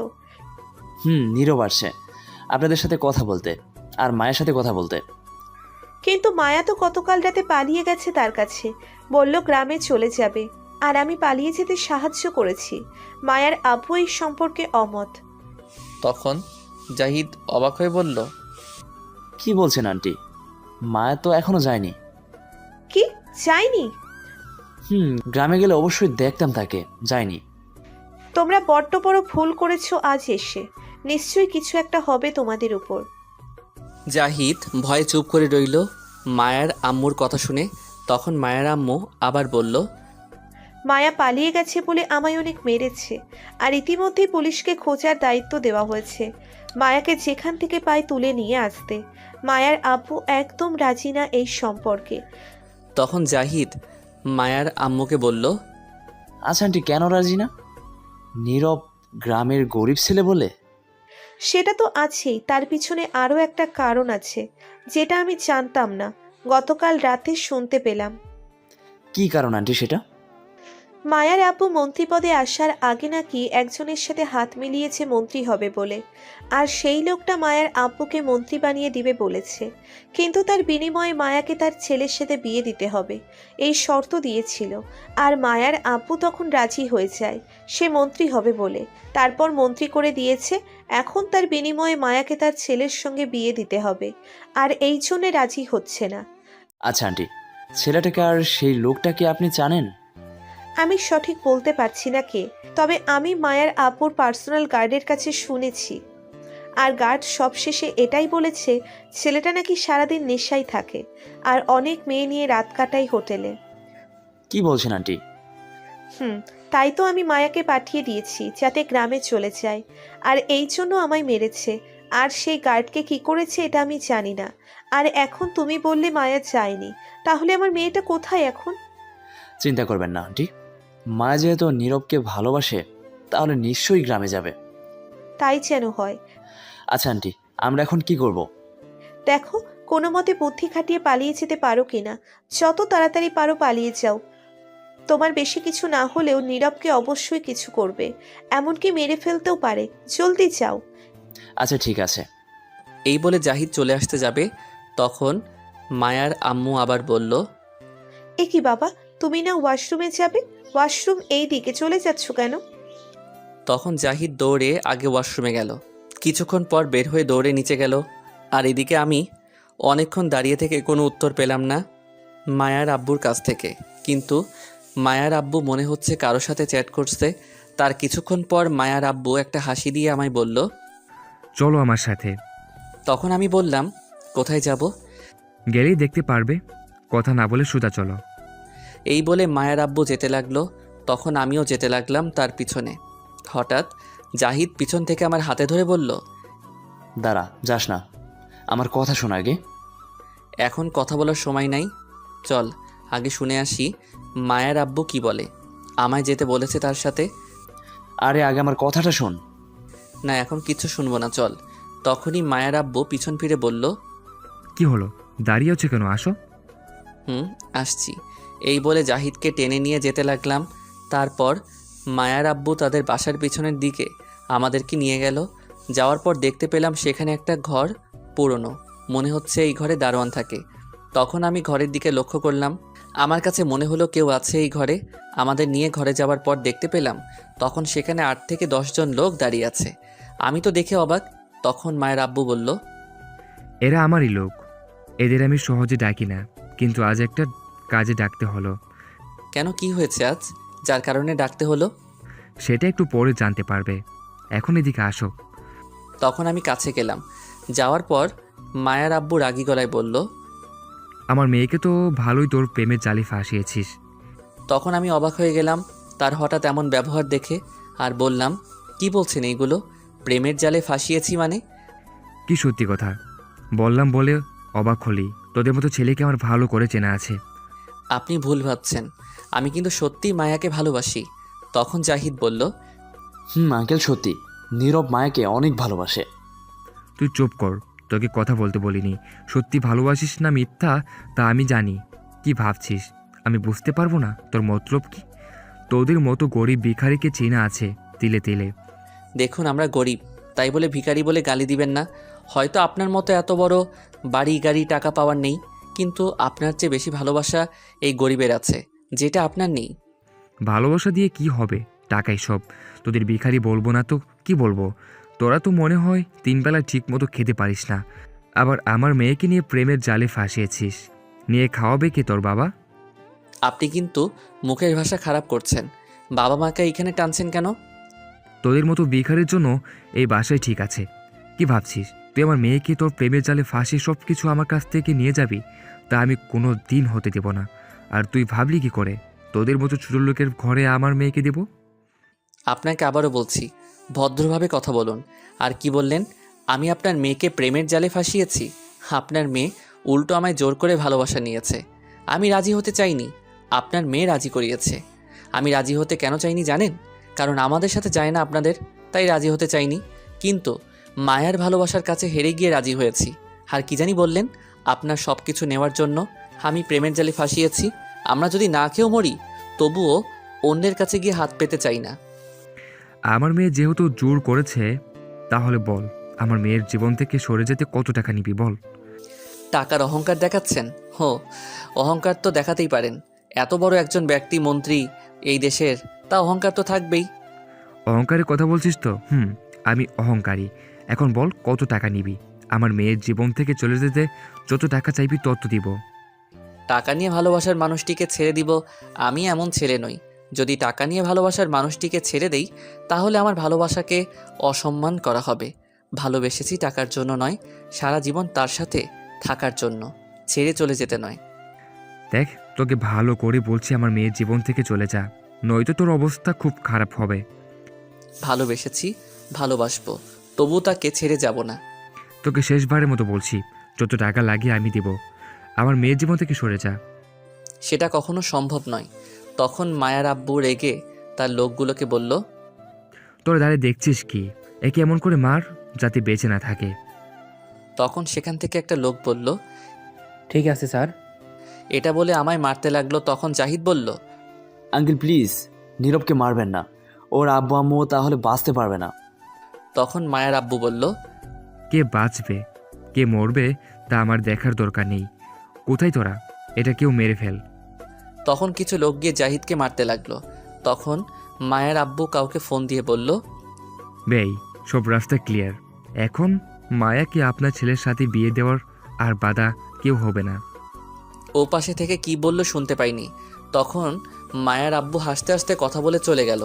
আর এদিকে লোকগুলো আমাদেরকে মারতে লাগলো। এক পর্যায়ে লোকটা একটা চাকু নিয়ে আমার পেটে ঢুকিয়ে দেয়, তারপর রড দিয়ে মারতে থাকে। আর কিছু মনে নেই, অজ্ঞান হয়ে যায়। আর জাহিদকে একইভাবে ভাবে মারে। তারপর আমাদের দুজনকে একটা গাড়িতে তোলে একটা ময়লা ফেলার ড্রেনে ফেলে দিল। এদিকে মায়ের আব্বু রুমে যাওয়ার পর মায়ের আম্মু রুমে গিয়ে বলল, ছেলে দুটো কোথায় এখন? আর তুমি ওই পিছনের রুমে কেন নিয়ে গেলে ছেলে দুটিকে? দুজনকে মেরে ফেলেছি ওই রুমে নিয়ে গিয়ে। তখন মায়ের আম্মু অবাক হয়ে বলল, কি বলছো কি তুমি এইগুলা? মেরে ফেলছো মানে? অবাক হওয়ার কি হলো? মেরে ফেলছি, আমার কথা শুনেনি তাই মেরে ফেলেছি। ছি, তুমি এই কাজটা করতে পারলে? ছেলেটা না হয় গরিব, তাই বলে কি হয়েছে? যদি তোমার মেয়ে থাকতে পারে তার সাথে, তাহলে তোমার আপত্তি কোথায়? হ্যাঁ, আমার আপত্তি আছে, তাই মেরে ফেলছি। নিজের মেয়ের ভালোবাসার মানুষটিকে মেরে ফেললে তাই বলে?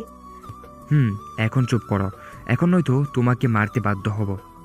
হ্যাঁ মারো, তোমার মতো জঘন্য মানুষের সাথে থাকার চেয়ে মরে যাওয়া অনেক ভালো। তখন মায়ার আব্বু মায়ার আম্মুকে দুটি চট দিয়ে বলল, ওই ছেলেকে মেরেছি কারণ ওই ছেলে আমার পছন্দ না। মায়ের বিয়ে ঠিক করা আছে, আর আমি আমার সেই বন্ধুর ছেলের সাথেই মায়ের বিয়ে দেব। ছি, তুমি কেমন মেয়ের বাবা বলো তো, যে কিনা জেনে শুনে খারাপ ছেলের হাতে মেয়েকে তুলে দিতে চাইছে? কে বললো খারাপ ছেলেও? খুব ভালো ছেলে। ভালো ছেলে, তাই সারাদিন নেশায় ডুবে থাকে আর রাতে মেয়ে নিয়ে হোটেলে থাকে, এটাই ভালো ছেলে। ছি, নিজের মেয়েকে এমন ছেলের সাথে বিয়ে দিতে চাইছো সামান্য মন্ত্রীর পদে থাকার জন্য? ছি, আমার ভাবতেই ঘেন্না লাগছে। তোমার মতো এমন একটা জঘন্য মানুষের সাথে আমার বিয়ে হয়েছে। ছি, আমি আজই বাপের বাড়ি চলে যাব। তখন মায়ার আব্বু রাগী গলায় বলল, এই বাড়ি থেকে এক পা বাড়ালে পা ভেঙে ফেলবো। চুপ করে গড়ে বসে থাকো, ছেলে যেমনই হোক বিয়ে ওই ছেলের সাথেই হবে। তখন দুজনে চুপ করে রইল কিছুক্ষণ। আরও কিছুক্ষণ যাওয়ার পর মায়ার আম্মু বলল, ঠিক আছে, আমি যাব না। তুমি মায়াকে ওই ছেলের সাথে বিয়ে দিবে তো যাও, দাও, গিয়ে কিছু বলবো না। তবে একটা কথা শুনে রাখো, তোমার মেয়ে যদি শুনতে পারে তার ভালোবাসার মানুষটিকে মেরে ফেলছো, তাহলে তোমার কি হবে সেটা ভেবে দেখো। মায়ার আব্বু আর কিছু না বলে রুম থেকে চলে আসলো। তখন মায়ের আম্মু কান্না করতে করতে বলল, মায়া, মা আমার, আমি পারলাম না তোর জন্য কিছু করতে, বাঁচাতে পারলাম না তোর প্রিয় মানুষটিকে। কোথায় তুই এখন? এদিকে আমার আব্বু রুমের বাইরে বসে ক্ষেতের জন্য নেটের জাল ঠিক করছিল, তা চারিপাশ দিয়ে বন্ধ করতে। তখনই কেউ আব্বুকে সালাম দিয়ে বলল। এটা কি নীরবদের বাসা? তখন আব্বু সালামের উত্তর নিয়ে বলল, তুমি কে মা? আমি মায়া, ঢাকা থেকে আসছি। আপনি কি হন নীরবের? আমি নীরবের আব্বু, আর ওই যে রান্না করছে উনি নীরবের আম্মু। কেন, কি হয়েছে? তখন মায়া আব্বুর পায়ে ধরে সালাম করে বলল, আমি আপনার ছেলের বউ আব্বা, আর এখন থেকে এখানেই থাকবো আপনাদের সাথে। আব্বু তো মায়ার কথা শুনে অবাক হয়ে তাকিয়ে আছে। তখন আব্বু বলল, আমার ছেলের বউ মানে? কবে বিয়ে করলো আমার ছেলে? আব্বা সত্যি বলছি, আমি আপনার ছেলের বউ।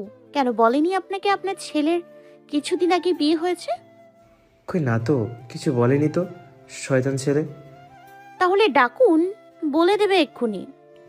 কিন্তু নীরব তো ঢাকা গেছে, কি কাজ নাকি তার জন্য?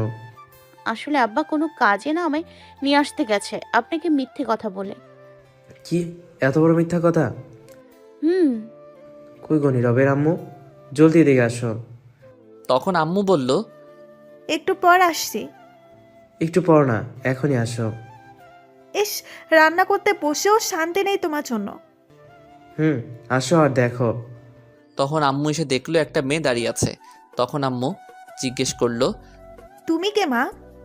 তখন মায়া গিয়ে আম্মুর পায়ে ধরে সালাম করে বলল, আম্মা, আমি আপনার একমাত্র ছেলের বউ। আম্মু মায়ার কথা শুনে অবাক হয়ে গেল আর বলল, কি? দেখেছো, তোমার ছেলে না বলে বিয়ে করে ফেলেছে। তখন আম্মু বলল, খুব ভালো করছে আমার জন্য একটা বৌমা নিয়ে এসে। আমিও মনে মনে ভাবছিলাম বিয়ের কথা। মাশাআল্লাহ, খুব সুন্দর আমার বৌমা, ছেলের পছন্দ আছে। তখন মায়া আম্মুকে বলল, আম্মা একটু বসা যাবে? পা ব্যথা হয়ে গেছে হেঁটে আসতে আসতে। বসো, ঘরে এসে বসো বৌমা। তখন মায়া ঘরে গিয়ে বসে আম্মুকে বলল, আম্মা, কখন গিয়েছে আমার বর বাসা থেকে? সেই সকালে গিয়েছে, এখনো আসেনি, ফোনটাও বন্ধ। তখন মায়া ঘাবড়ে গিয়ে বলল, কি বলছেন আম্মা, ফোন বন্ধ মানে? কতবার ফোন দিলাম, বন্ধ বলছে। চিন্তার কোনো কারণ নেই, জাহিদ আছে সাথে। এই জাহিদকে আম্মা?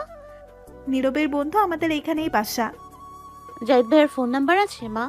আপনার কাছে থাকলে দিন, আমি জিজ্ঞেস করি কোথায় আছে।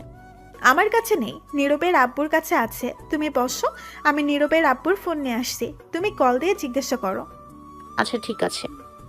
তারপর আম্মু চলে গেল আর মায়া তখন চিন্তা করতে লাগলো, আমার জানটার কিছু হয়নি তো? যদি কিছু হয় তাহলে আমি কাকে নিয়ে বাঁচবো? আব্বু তো নিশ্চয়ই কিছু করবে গেলে। যদি আমার জানটার কিছু হয় তাহলে আমি ছাড়বো না কাউকে।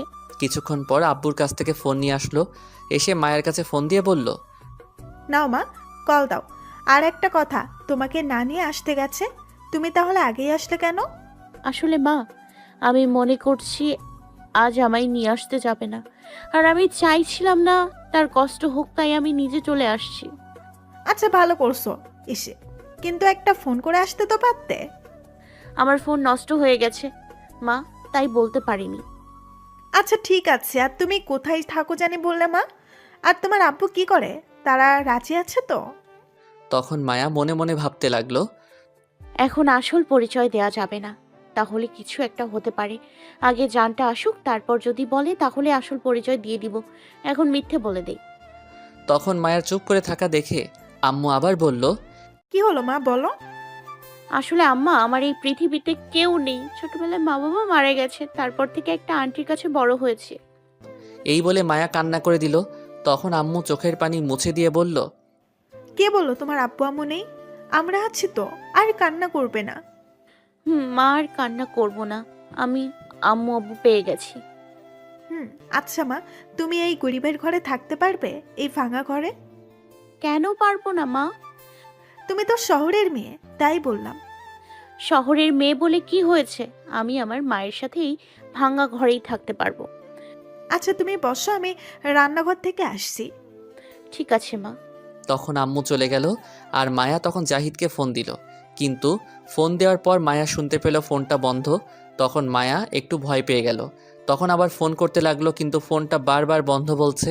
তখন মায়া চিন্তার মধ্যে পড়ে গেল আর মনে মনে বলতে লাগলো, আমার জানটার কিছু হয়নি তো, ফোন বন্ধ থাকবে কেন দুজনের? দেখি তো আম্মুকে ফোন দিয়ে আজ বাসায় গিয়েছিল কিনা। তখন মায়া তার আম্মুর ফোনে কল দিল। কিছুক্ষণ কল হওয়ার পর রিসিভ হলো। তখন মায়া বলতে লাগলো, আম্মু, আম্মু, আমি মায়া। আমার জানটা নাকি আমার কাছে গেছে। কোথায় আমার জানটা? চলে আসছে কি সেখান থেকে? ওপাশ থেকে কোনো উত্তর আসছে না, শুধু ফুপিয়ে কান্না করা শব্দ আসছে। তখন মায়া আবার বলল, আম্মু, কিছু হয়নি তো আমার জানটার? তুমি কান্না করছো কেন, বলো না কোথায়? আমি আর থাকতে পারছি না। তখন মায়ের আম্মু ওপাশ থেকে কান্না করতে করতে বলল, তোর জানা নেই, তোর আব্বু মেরে ফেলেছে।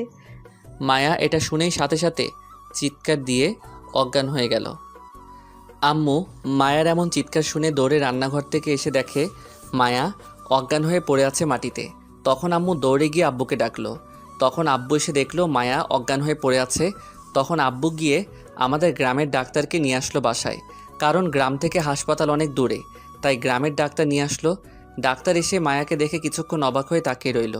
তারপর ডাক্তার মায়াকে দেখে বলল, ভয়ের কিছু নেই, অজ্ঞান হয়ে গেছে, কিছু হয়নি। আমি ইনজেকশন দিচ্ছি, কিছুক্ষণের মাঝেই জ্ঞান ফিরে আসবে। আর কিছু ওষুধ দিব, আসেন নিয়ে যান। ঠিক আছে ডাক্তার সাহেব, চলুন। তখন আম্মু আব্বুকে বলল, কি এমন হলো মেয়েটার, অজ্ঞান হয়ে গেল? কিছুক্ষণ আগেই দেখলাম কত হাসি খুশি ভালো ছিল। জ্ঞান ফিরলে জিজ্ঞেস করো কি হয়েছে। তখন ডাক্তার বলল, আচ্ছা, এই মেয়েটা কি হয় আপনাদের? আমার ছেলের বউ। কি বলছেন? আপনার ছেলে বিয়ে করলো কবে? কিছুদিন আগে বিয়ে করেছে দুজনে, আমাদেরকে না জানিয়ে। এখন আমার একটা অনুষ্ঠান করে সবাইকে জানিয়ে দেব। আচ্ছা, আপনারা কি এই মেয়ে সম্পর্কে কিছু জানেন? তার আব্বু কি করে, কোথায় থাকে? আমি সঠিক জানি না, তবে বললো কেউ নাই। তাহলে আপনাদের মিথ্যা কথা বলেছে। আব্বু আম্মু দুজনেই অবাক হয়ে গেল। আর তখন আব্বু বলল, কি বলছেন ডাক্তার, মিথ্যে বলছে মানে? মিথ্যা বলেছে। আপনাদের হয়তো ধারণা নেই এই মেয়ে কে জানেন। এ হচ্ছে মন্ত্রীর মেয়ে, না মায়া। এটা শুনে আব্বু আম্মু দুজনেই অনেক অবাক হয়ে গেল। তখন আম্মু বলল, কি বলছেন ডাক্তার, মন্ত্রীর মেয়ে? মন্ত্রীর মেয়ে। যাক, আপনাদের কপাল খুব ভালো, এত বড় ঘরের মেয়ে পেয়ে গেলেন। তখন আম্মু আব্বু দুজনেই চুপ করে রইল। তখন ডাক্তার বলল, চলেন, কিছু ওষুধ দিচ্ছি, নিয়ে যান। তারপর আব্বু চলে গেল ডাক্তারের সাথে। তখন আম্মু বলল, এত বড়লোক ঘরের মেয়ে হয়েও আসতে সাধারণ এই খেটে খাওয়া গরিব ঘরে? একে রাখার মতো তো আমাদের বড় বাড়ি নাই, কি করে রাখবো? না, জ্ঞান ফিরলে একে তার বাবা মায়ের কাছে পাঠিয়ে দিব। তারপর আম্মু কিছুক্ষণ বসে রান্না করতে চলে গেল। ওদিকে মায়ের আব্বু বাসায় গিয়ে মায়ের আম্মুকে বলল, শোনো, কিছুক্ষণ পর ছেলের বাড়ি থেকে তার আব্বু আর ছেলে আসবে, তুমি কোনো কথা বলবে না। আমার কিছু বলার ইচ্ছেও নেই এই নেশাখোর ছেলের সাথে। ছেলে যেমনই হোক, আমার মেয়ের সাথে বিয়ে হবেই। ছি, তোমার সাথে কথা বলতেই ঘৃণা লাগছে। তারপর মায়ের আম্মু আর কিছু না বলে তার রুমে চলে গেল। তখন মায়ের আব্বু পুলিশ কমিশনারকে ফোন দিল আর দিয়ে বলল, আমার মেয়ে কোথায় এখনো?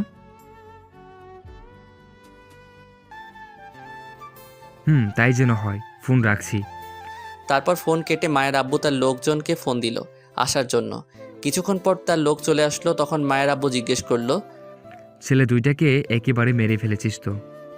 তখন সেখান থেকে একটা লোক বলল, বস, দুইটাকে মেরে ফেলছে একেবারে।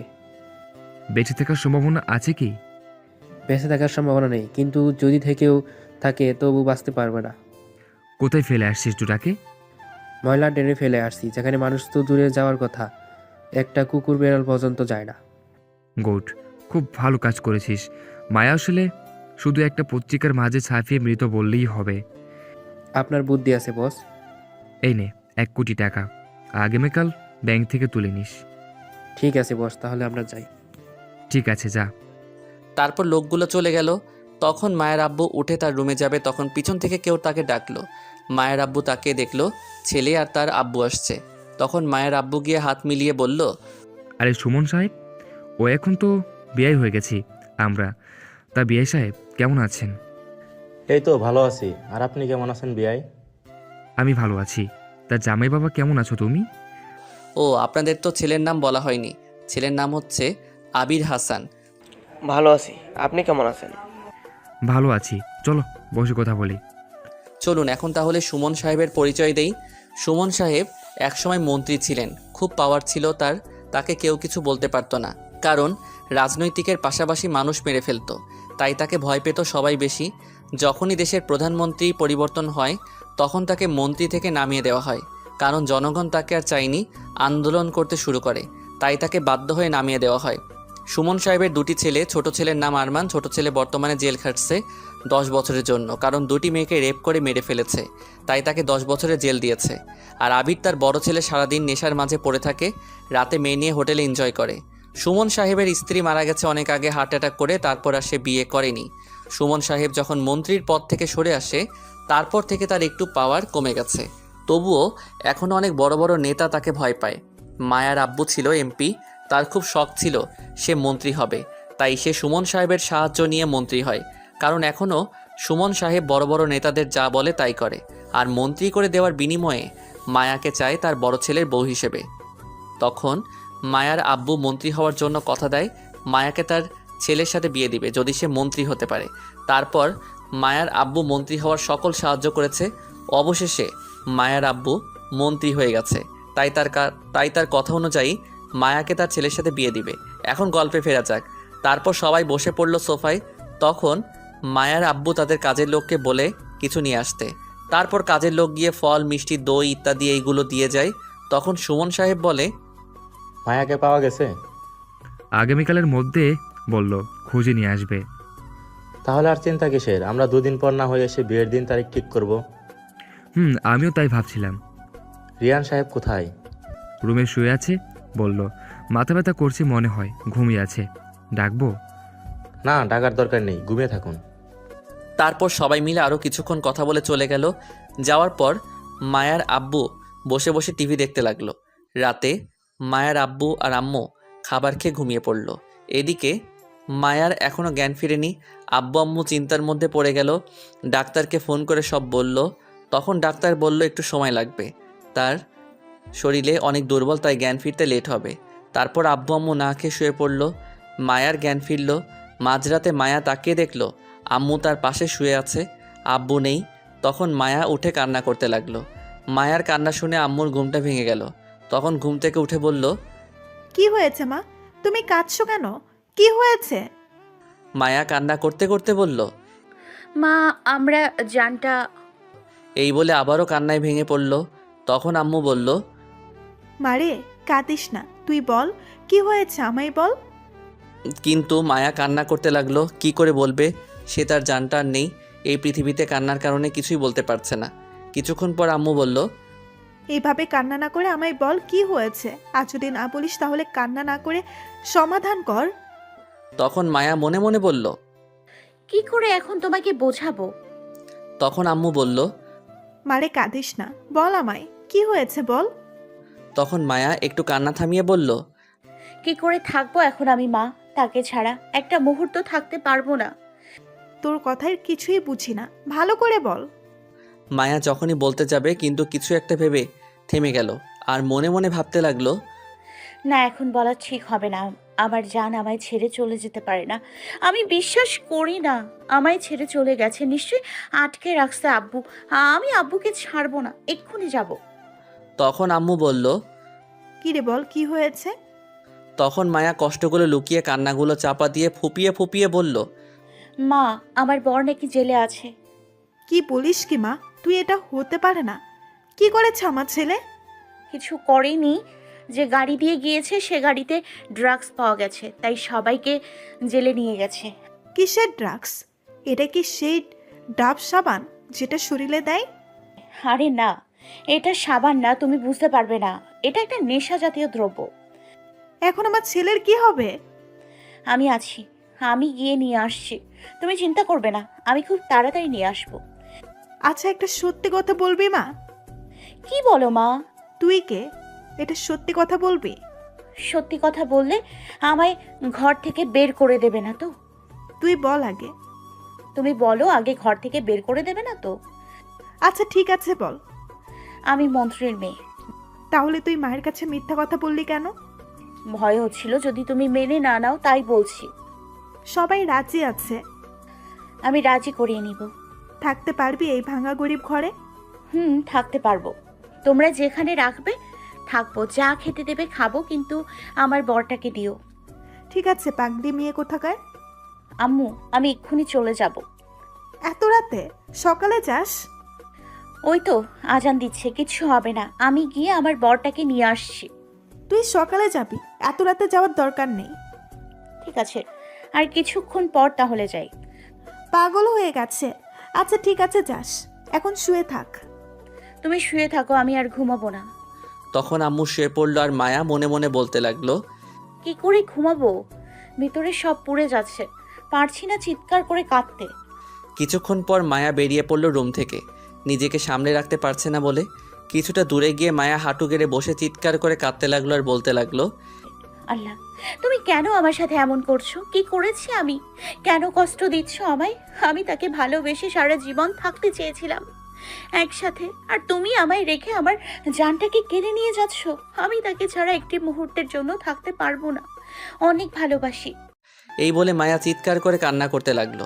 কিছুক্ষণ পর একটু কান্না থামিয়ে আবারও বলতে লাগলো। যদি কিছু হয় আমার জানটার, তাহলে আমি কাউকে ছাড়বো না। তখন মায়া কান্না থামিয়ে ফুপিয়ে ফুপিয়ে দৌড়ে যেতে লাগলো। কিছুটা দূরে গিয়ে বলতে লাগলো। এখন গাড়ি কোথায় পাবো? কোথায় পাবো গাড়ি আমি যাওয়ার জন্য? না, আর দাঁড়িয়ে ভাবলে চলবে না, লেট হয়ে যাবে। আমায় এখন দৌড়ে যেতে হবে, না হলে লেট হবে। গাড়ি সামনে পেলে উঠে যাব। তখন মায়া আর কিছু না ভেবে দৌড়ে যেতে লাগলো। কিছুটা সামনে যাওয়ার পর দেখলো একটা বয়স্ক লোক আসছে। তখন মায়া দৌড়ে তার কাছে গিয়ে তাকে জিজ্ঞেস করলো। আঙ্কেল, আঙ্কেল প্লিজ আপনি একটু বলবেন এখন গাড়ি পাবো কোথায় ঢাকা যেতে? তখন বয়স্ক লোকটা জিজ্ঞেস করলো। কি হয়েছে তোমার? এত সকালে কান্না করতে করতে কোথায় যাও? এইগুলো এখন বলার সময় নেই, প্লিজ একটু বলুন ঢাকা যাওয়ার গাড়ি কোথায় পাবো? আচ্ছা বলছি, কিন্তু এই গ্রামে তো কোনো গাড়ি পাওয়া যাবে না এত সকালে। এখানে রিক্সা আর ভ্যান ছাড়া কিছুই চলে না। তুমি ঢাকা যেতে চাইলে এখান থেকে সোজা 1 কিলোমিটার হেঁটে যেতে হবে। মেন রুটের সেখানে গাড়ি আছে। আচ্ছা ঠিক আছে, ধন্যবাদ আঙ্কেল। এই বলে মায়া দৌড়ে যেতে লাগলো। কিছুটা দূরে গিয়ে হাঁপিয়ে পড়লো। তখন একটু রেস্ট নিয়ে আবারও দৌড়ে যেতে লাগলো। অনেকক্ষণ পর মেন রোডে গিয়ে পৌঁছালো। মায়া গিয়ে দেখলো একটা বাস দাঁড়িয়ে আছে। তখন মায়া সাথে সাথে উঠে গেল। কিছুক্ষণের মাঝেই বাস চলতে লাগলো। মাঝ রাস্তায় যাওয়ার পর হেল্পার এসে মায়ার কাছে ভাড়া চাইতে গিয়ে মায়াকে দেখে অবাক হয়ে গেল আর বলে উঠলো হেল্পার। এ কি ম্যাডাম, আপনি এই বাসে? আমার তো বিশ্বাসই হচ্ছে না, মন্ত্রীর মেয়ে এই বাসে? এটা সবাই শুনে মায়ের দিকে অবাক দৃষ্টিতে তাকিয়ে রইল আর সবাই ছবি তুলতে লাগলো যে যার মতো। মায়ার ওই দিকে কোনো খেয়াল নেই কে কি করছে। সারাটা রাস্তায় এমন করে গেল। হেল্পার মায়ের কাছ থেকে ভাড়া নিল না। 3 ঘন্টা পর মায়া পৌঁছালো ঢাকা। বাস থেকে নেমে মায়া একটা সিএনজি নিয়ে উত্তরা যেতে লাগলো। কিছুক্ষণ পর পৌঁছে গেল। সিএনজি ভাড়া দিয়ে মায়া দৌড়ে গেট দিয়ে ভিতরে চলে গেল। গিয়ে দেখলো তার আব্বু দাঁড়িয়ে আছে গার্ড নিয়ে, হয়তো কোথাও যাবে। তখন মায়া দৌড়ে গিয়ে তার আব্বুকে বুকে ঘুষি মারতে লাগলো আর কান্না করতে করতে বলল, আমার জানটা কোথায়? কেন আমার থেকে কেড়ে নিলে আমার জানটাকে? এই বলে মায়া কান্না করতে করতে মারতে লাগলো। তখন মায়ার আব্বুর বডিগার্ড এসে মায়াকে ধরে একটু দূরে নিয়ে যায়। তখন মায়া সেই দুই বডিগার্ডের হাতে কামড় দিয়ে ছুটে এসে আবার তার আব্বুকে বুকে ঘুষি মারতে লাগলো আর বলতে লাগলো, কি দোষ করছি আমি? কেন তুমি আমার সাথে এমন করছো? আমি তো তার সাথে সারা জীবন থাকতে চাই। কেন মারলে আমার জানটাকে? তাহলে আমি তোমায় ছাড়বো না। এই বলে মায়া কান্না করতে করতে বুকে ঘুষি মারতে লাগলো। তখন আরও কিছু বডিগার্ড এসে মায়াকে ধরে নিয়ে গেল। তখন মায়ের আব্বু বলল, শোন, ওই ছেলে আমার পছন্দ না। এর চেয়ে ভালো বড়লোক ছেলের সাথে তোর বিয়ে দেব। লাগবে না আমার এর চেয়ে ভালো বড় লোক ছেলে। প্লিজ আব্বু, তুমি আমার জানটাকে এনে দাও।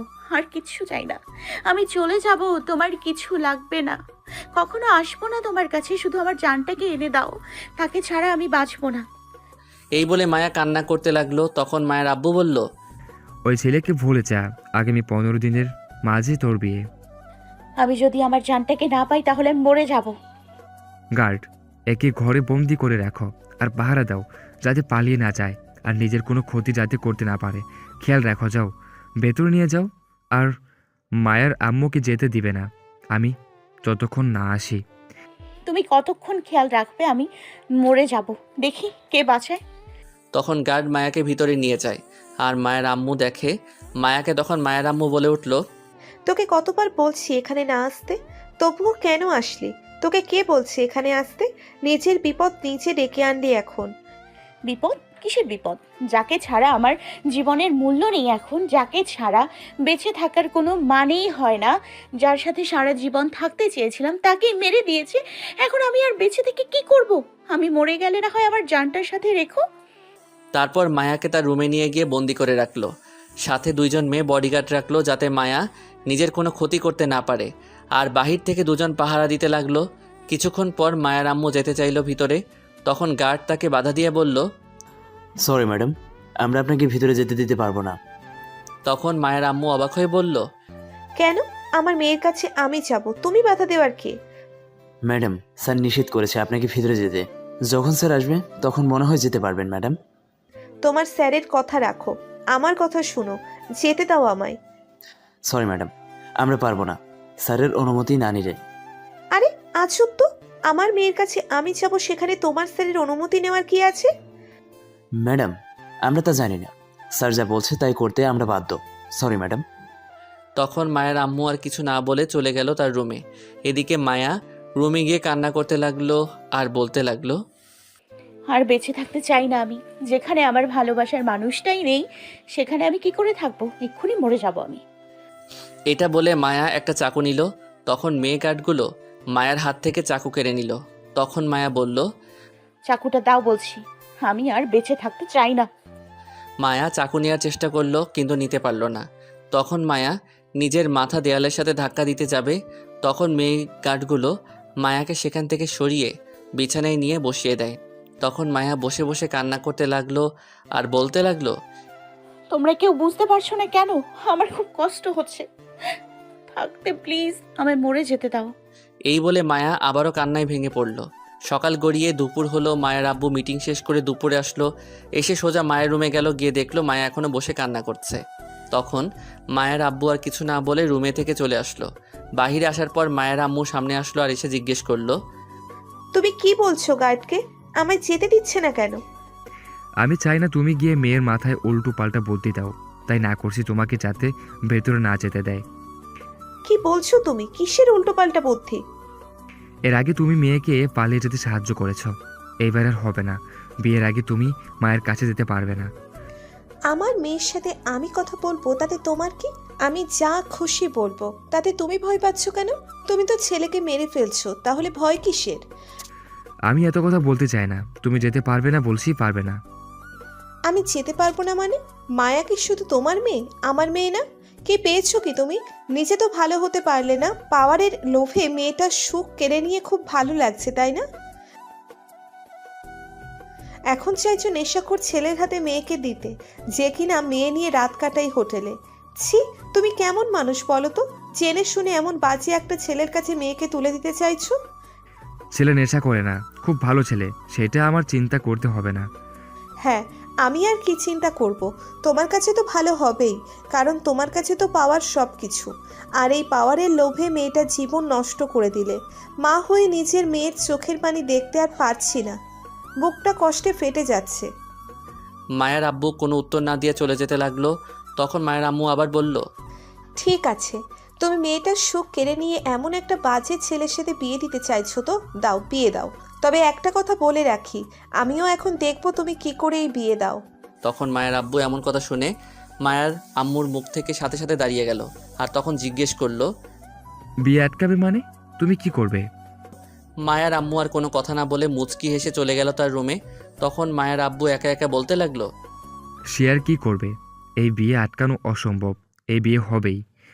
তারপর মায়ের আব্বু বাহিরে চলে গেল। দুপুর গড়িয়ে সন্ধে হলো। সন্ধ্যায় মায়ের আব্বু বসে বসে খবর দেখছিল টিভিতে।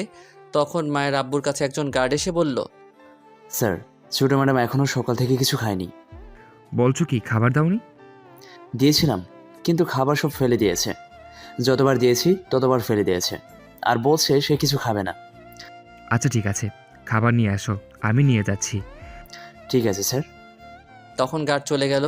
কিছুক্ষণ পর খাবার নিয়ে আসলো। তারপর মায়ের আব্বু খাবার নিয়ে গেলে যাওয়ার পর মায়ের সামনে খাবার রাখা মাত্র মায়া খাবার ছুঁড়ে ফেলে দেয় আর বলে, আমি কিছু খাবো না যতক্ষণ পর্যন্ত না আমার জানটাকে কাছে পাই, না হলে আমি আর বাঁচতে চাই না।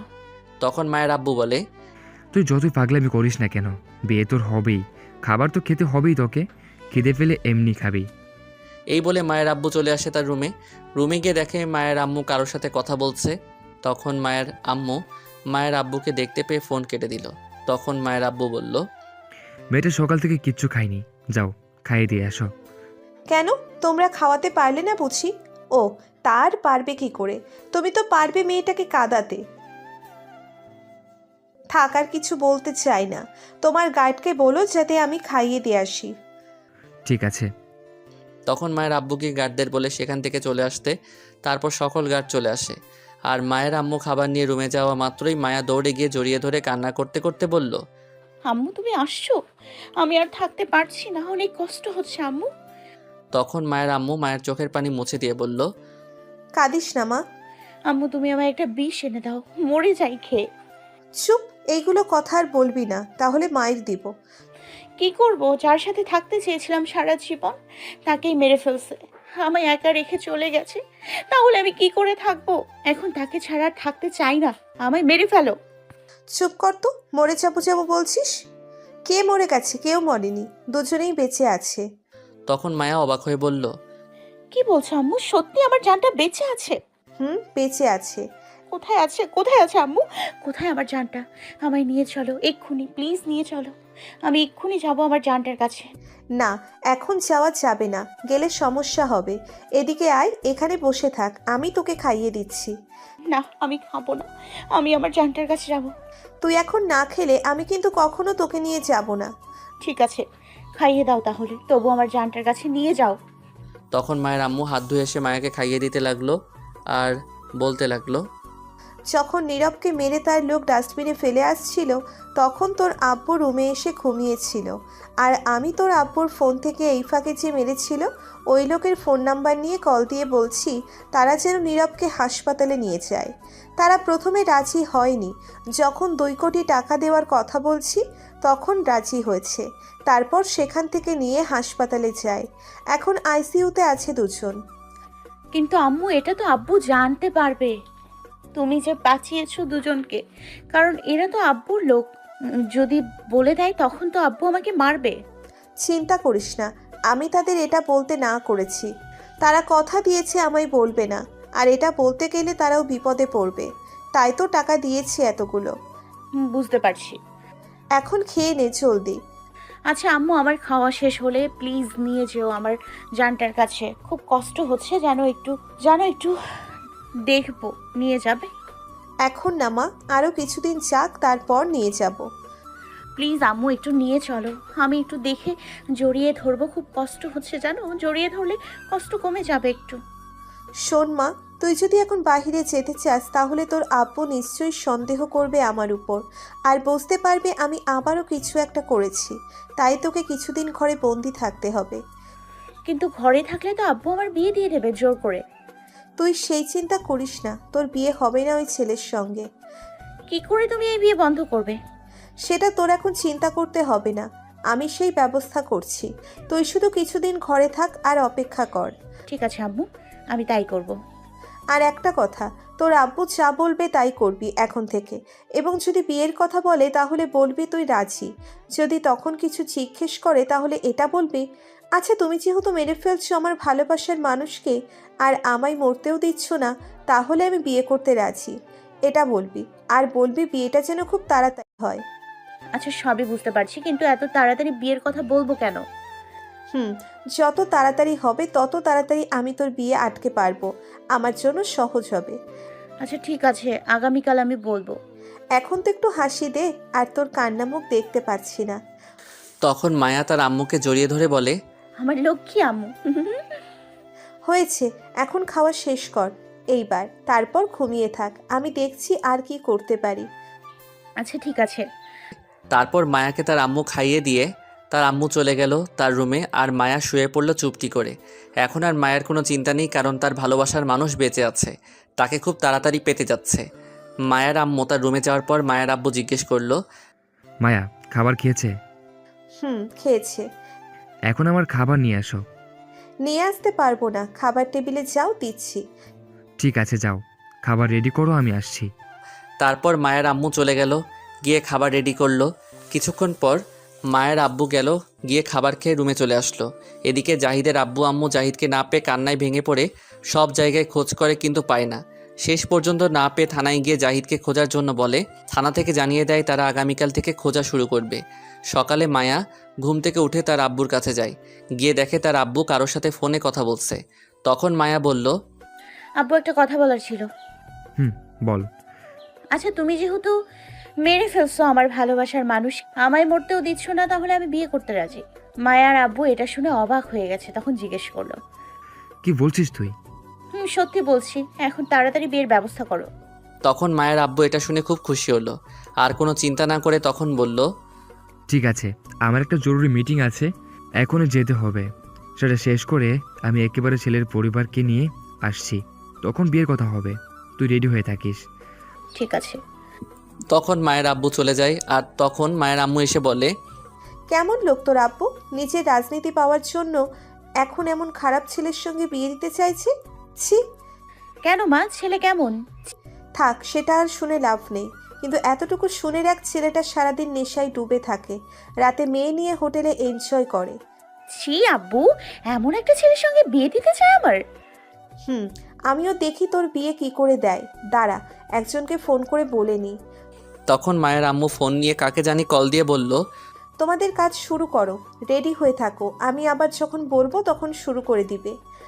ওপাশ থেকে একজন ছেলের কণ্ঠে বলল, ঠিক আছে ম্যাডাম, আমি সব ঠিক করে রাখছি এখনই। আচ্ছা তাহলে ফোন রাখছি আমি।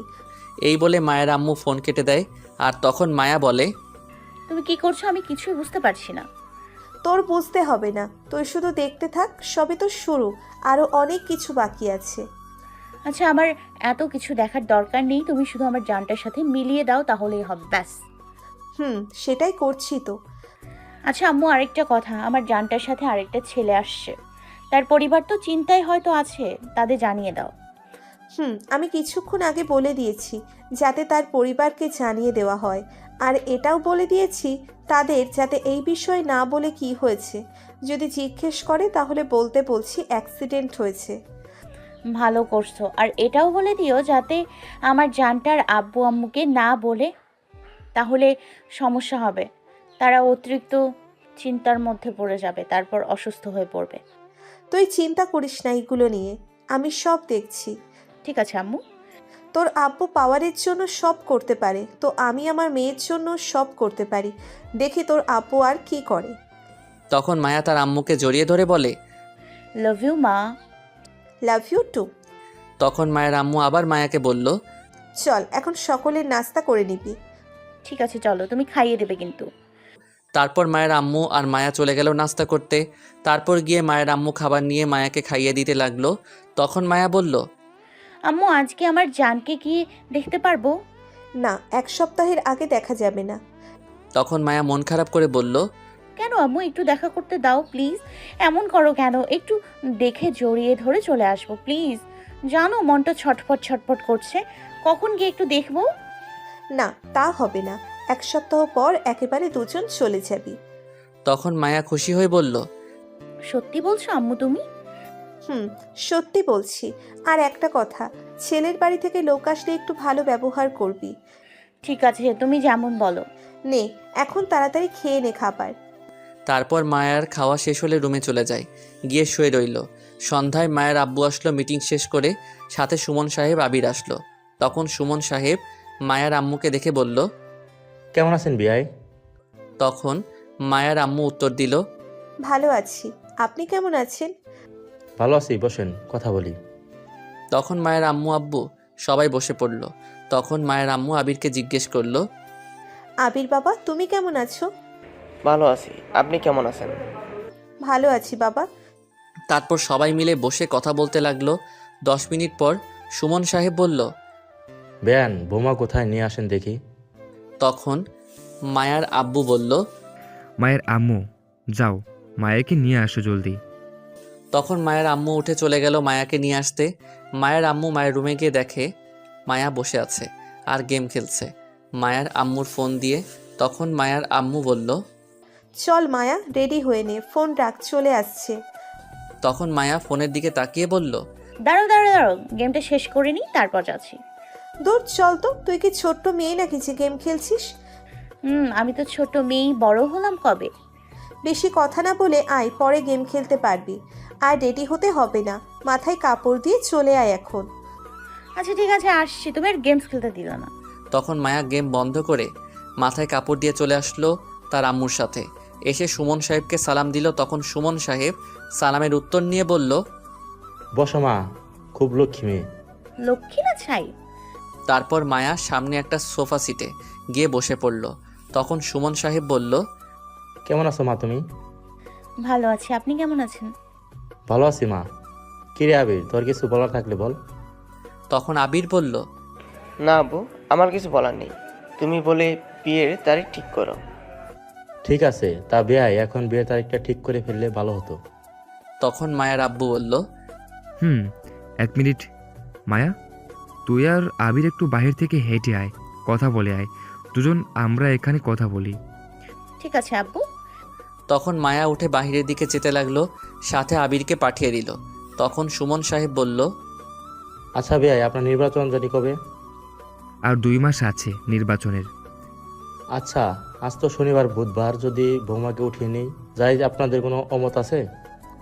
কি যে বলে, অমত থাকবে কেন? এটা তো আরো খুশির খবর। কি বললো মায়ের আম্মু? তাই ভালো হবে। তাহলে এই কথা রইল। হুম আর একটা কথা, আমরা এখন শুধু বৌমাকে উঠিয়ে নিয়ে যাব। নির্বাচনের পরে বড় করে একটা অনুষ্ঠান করে সবাইকে জানিয়ে দিব। কি বলেন ভাই? এটাই ভালো হবে। সামনে নির্বাচন আছে, এখন এত বড় অনুষ্ঠান করার প্রয়োজন নেই। নির্বাচনের পর না হয় বড় করে অনুষ্ঠান করা যাবে। এখন আপাতত কিছু আত্মীয় স্বজনদের বললে হবে। তাই হবে তাহলে। তারপর সবাই মিলে কথা বলতে লাগলো। কিছুক্ষণ পর আবির এসে গেল। তখন সুমন সাহেব বলল, কিরে, বৌমার সাথে কথা বলা শেষ? তখন আবির একটু রাগী গলায় বলল। তখন মায়ের আম্মু আবিরের দিকে লক্ষ্য করলো। চোখে রাগ দেখা যাচ্ছে কিন্তু বলতে পারছে না। মায়ের আম্মু বুঝতে পারছে মায়া নিশ্চয়ই কিছু একটা করছে। তখনই সুমন সাহেব বলল, তাহলে আজ চলি ভাই, আবার আসবো মেয়েকে তুলে নিয়ে যেতে। সে কি, চলে যাবেন মানে? কিছু খেয়ে যেতে হবে, না খেয়ে যেতে দিব না। মায়ের আম্মু, সবাইকে খাবার দাও। ঠিক আছে। তারপর মায়ার আম্মু গিয়ে টেবিলে খাবার দিল। তখন সুমন সাহেব, আবির, মায়ের আব্বু বসে খেতে লাগলো।